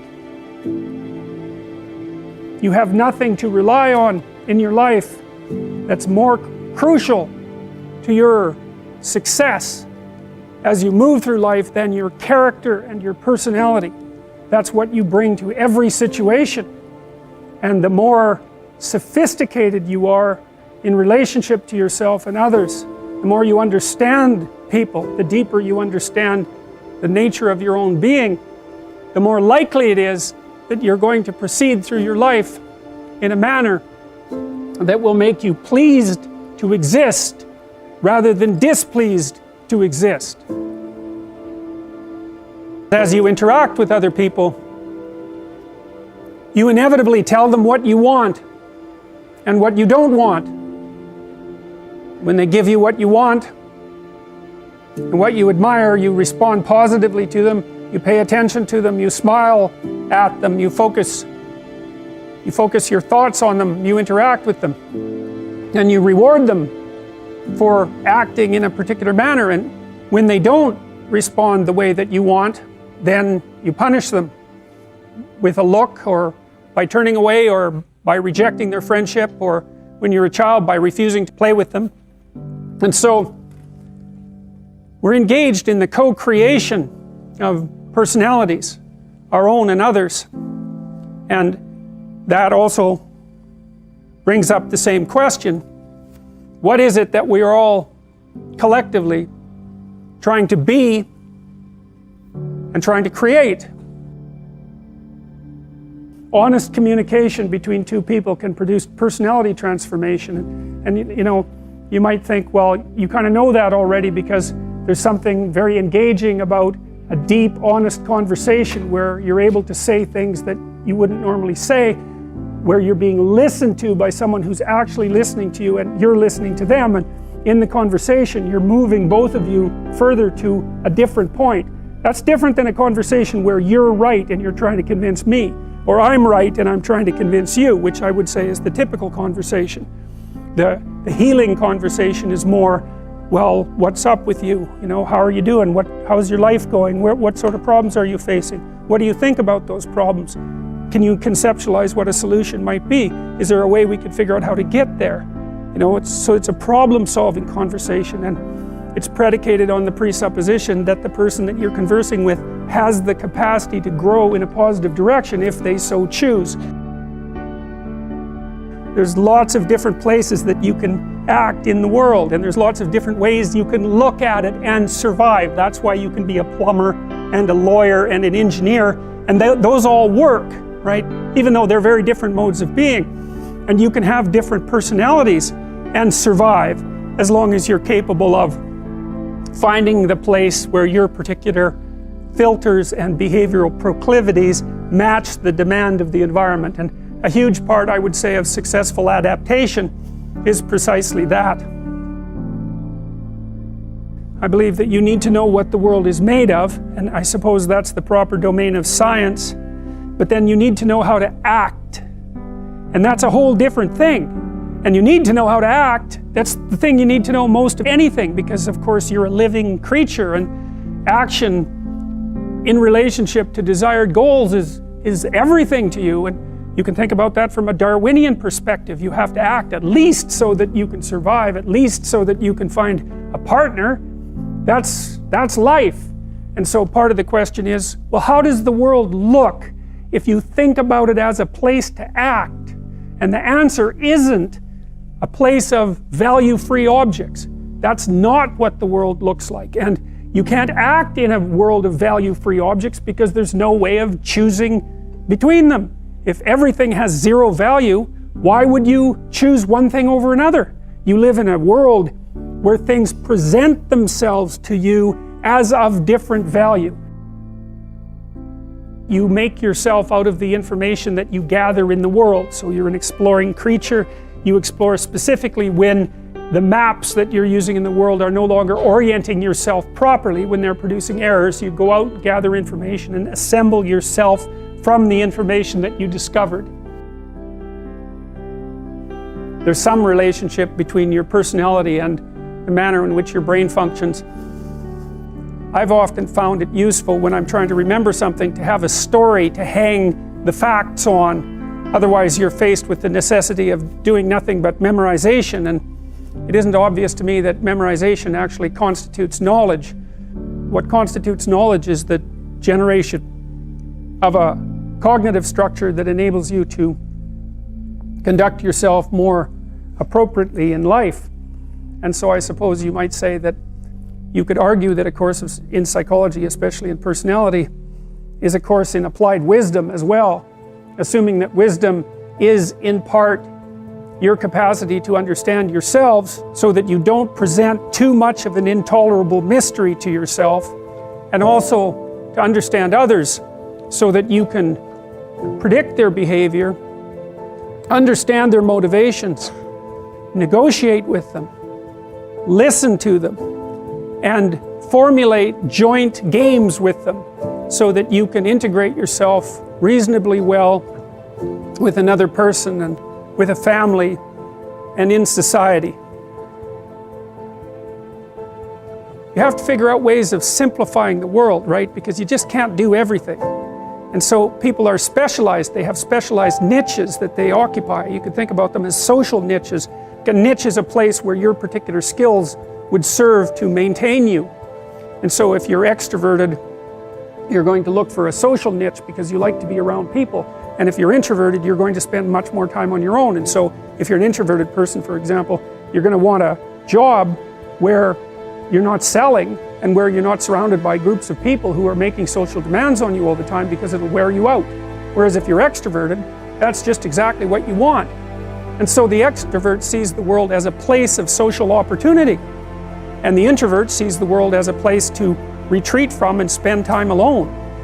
And it turns out that both of those modes of being are valid. The issue, at least to some degree, is whether or not you're fortunate enough to match your temperament with the demands of the environment. What exactly is personality? Or what exactly is a trait? Think of a trait as an element of personality. And I think the best way to think about a trait is as a sub-personality.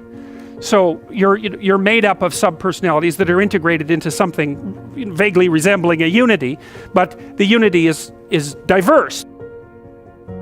Part of the reason it's useful to know what your traits are is because it can help you figure out how you should orient your life. Like, so for example, if you're high in extroversion, you know, you've got a proclivity towards sales, for example, and you're going to like occupations where you have a lot of opportunity for social interactions and social networking. You're not going to be happy if your job requires you to sit alone for extended periods of time and work in the absence of social interaction.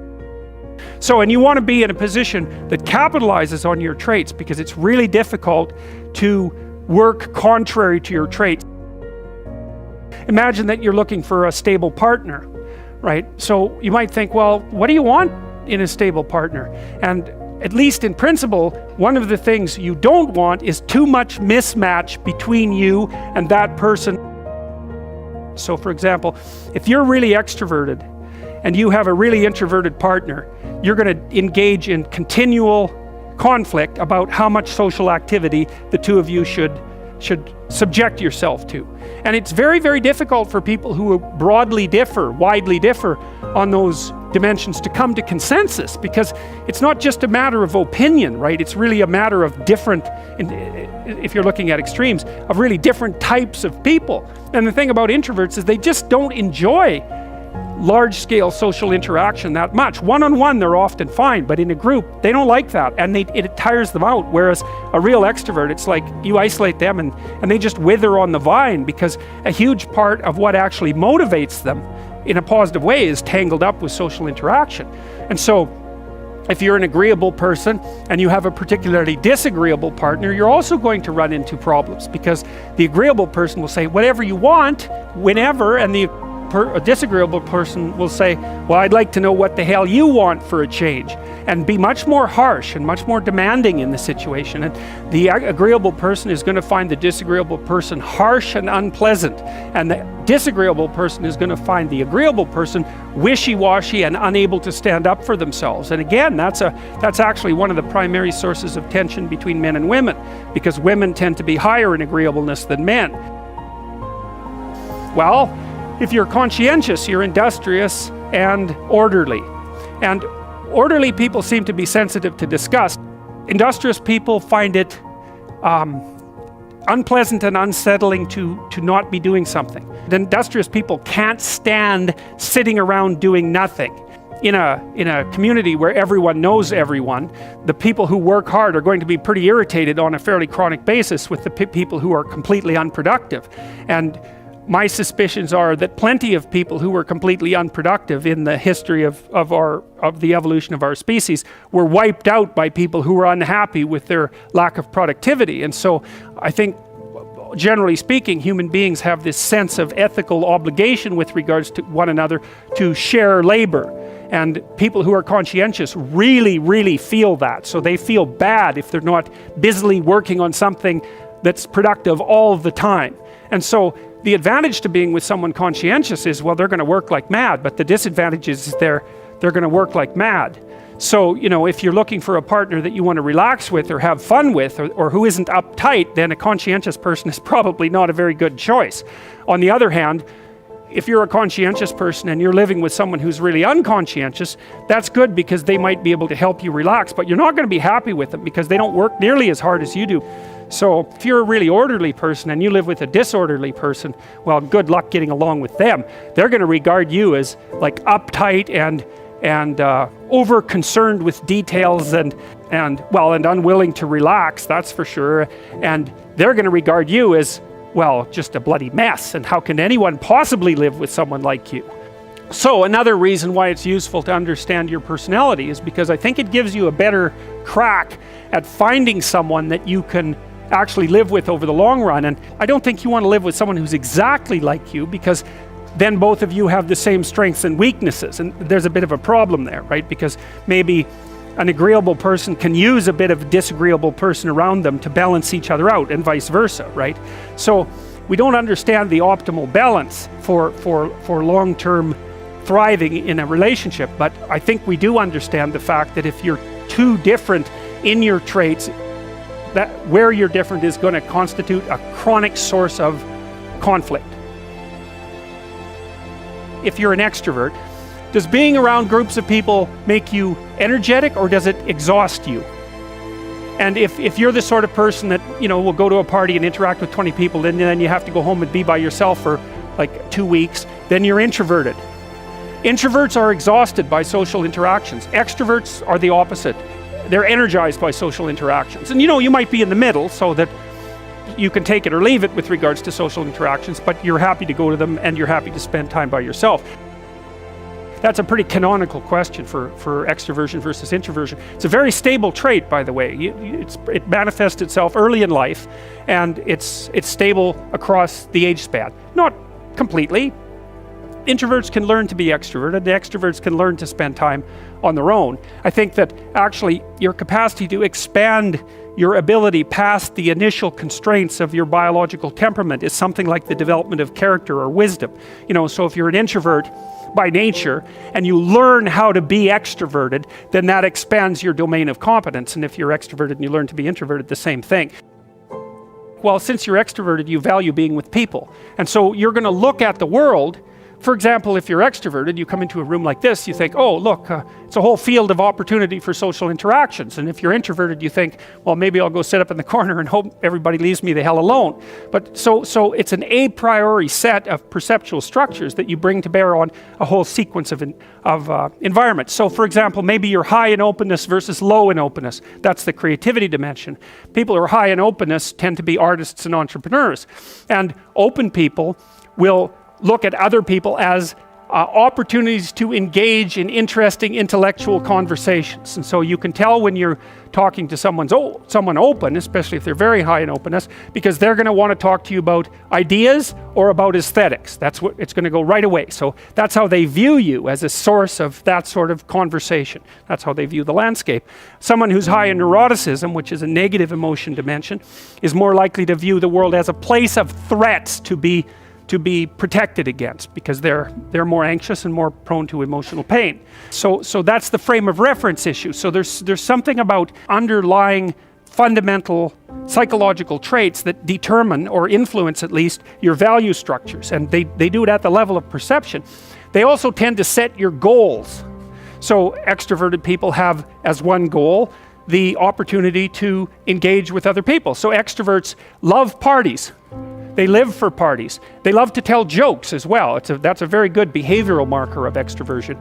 And so because they value those sorts of things, they set them as goals in their life, or you could say the extroversion operating within them sets them as goals within their life, depending on how deterministic you want to be about it. It's very necessary for people at some point in their life to dedicate themselves to a single game of some sort. You know, you have to become one thing at some point in your life, and the sacrifice, of course, is that you give up all the other things that you could become, but you don't really have a choice, because if you don't decide voluntarily to become one thing, you know, to become a disciplined adherent of some specific practice or profession or viewpoint, then you risk just aging chaotically, and you don't get away with not aging. So you might as well age into something that's actually something, rather than just remaining, or then just becoming an old child, which is really not a good thing. It's not a good thing to see, especially by the time people hit about 40. It's not pretty for them or anyone else. And even at 30, it's getting pretty old at that point. 40, it's like it's almost irreparable at 40.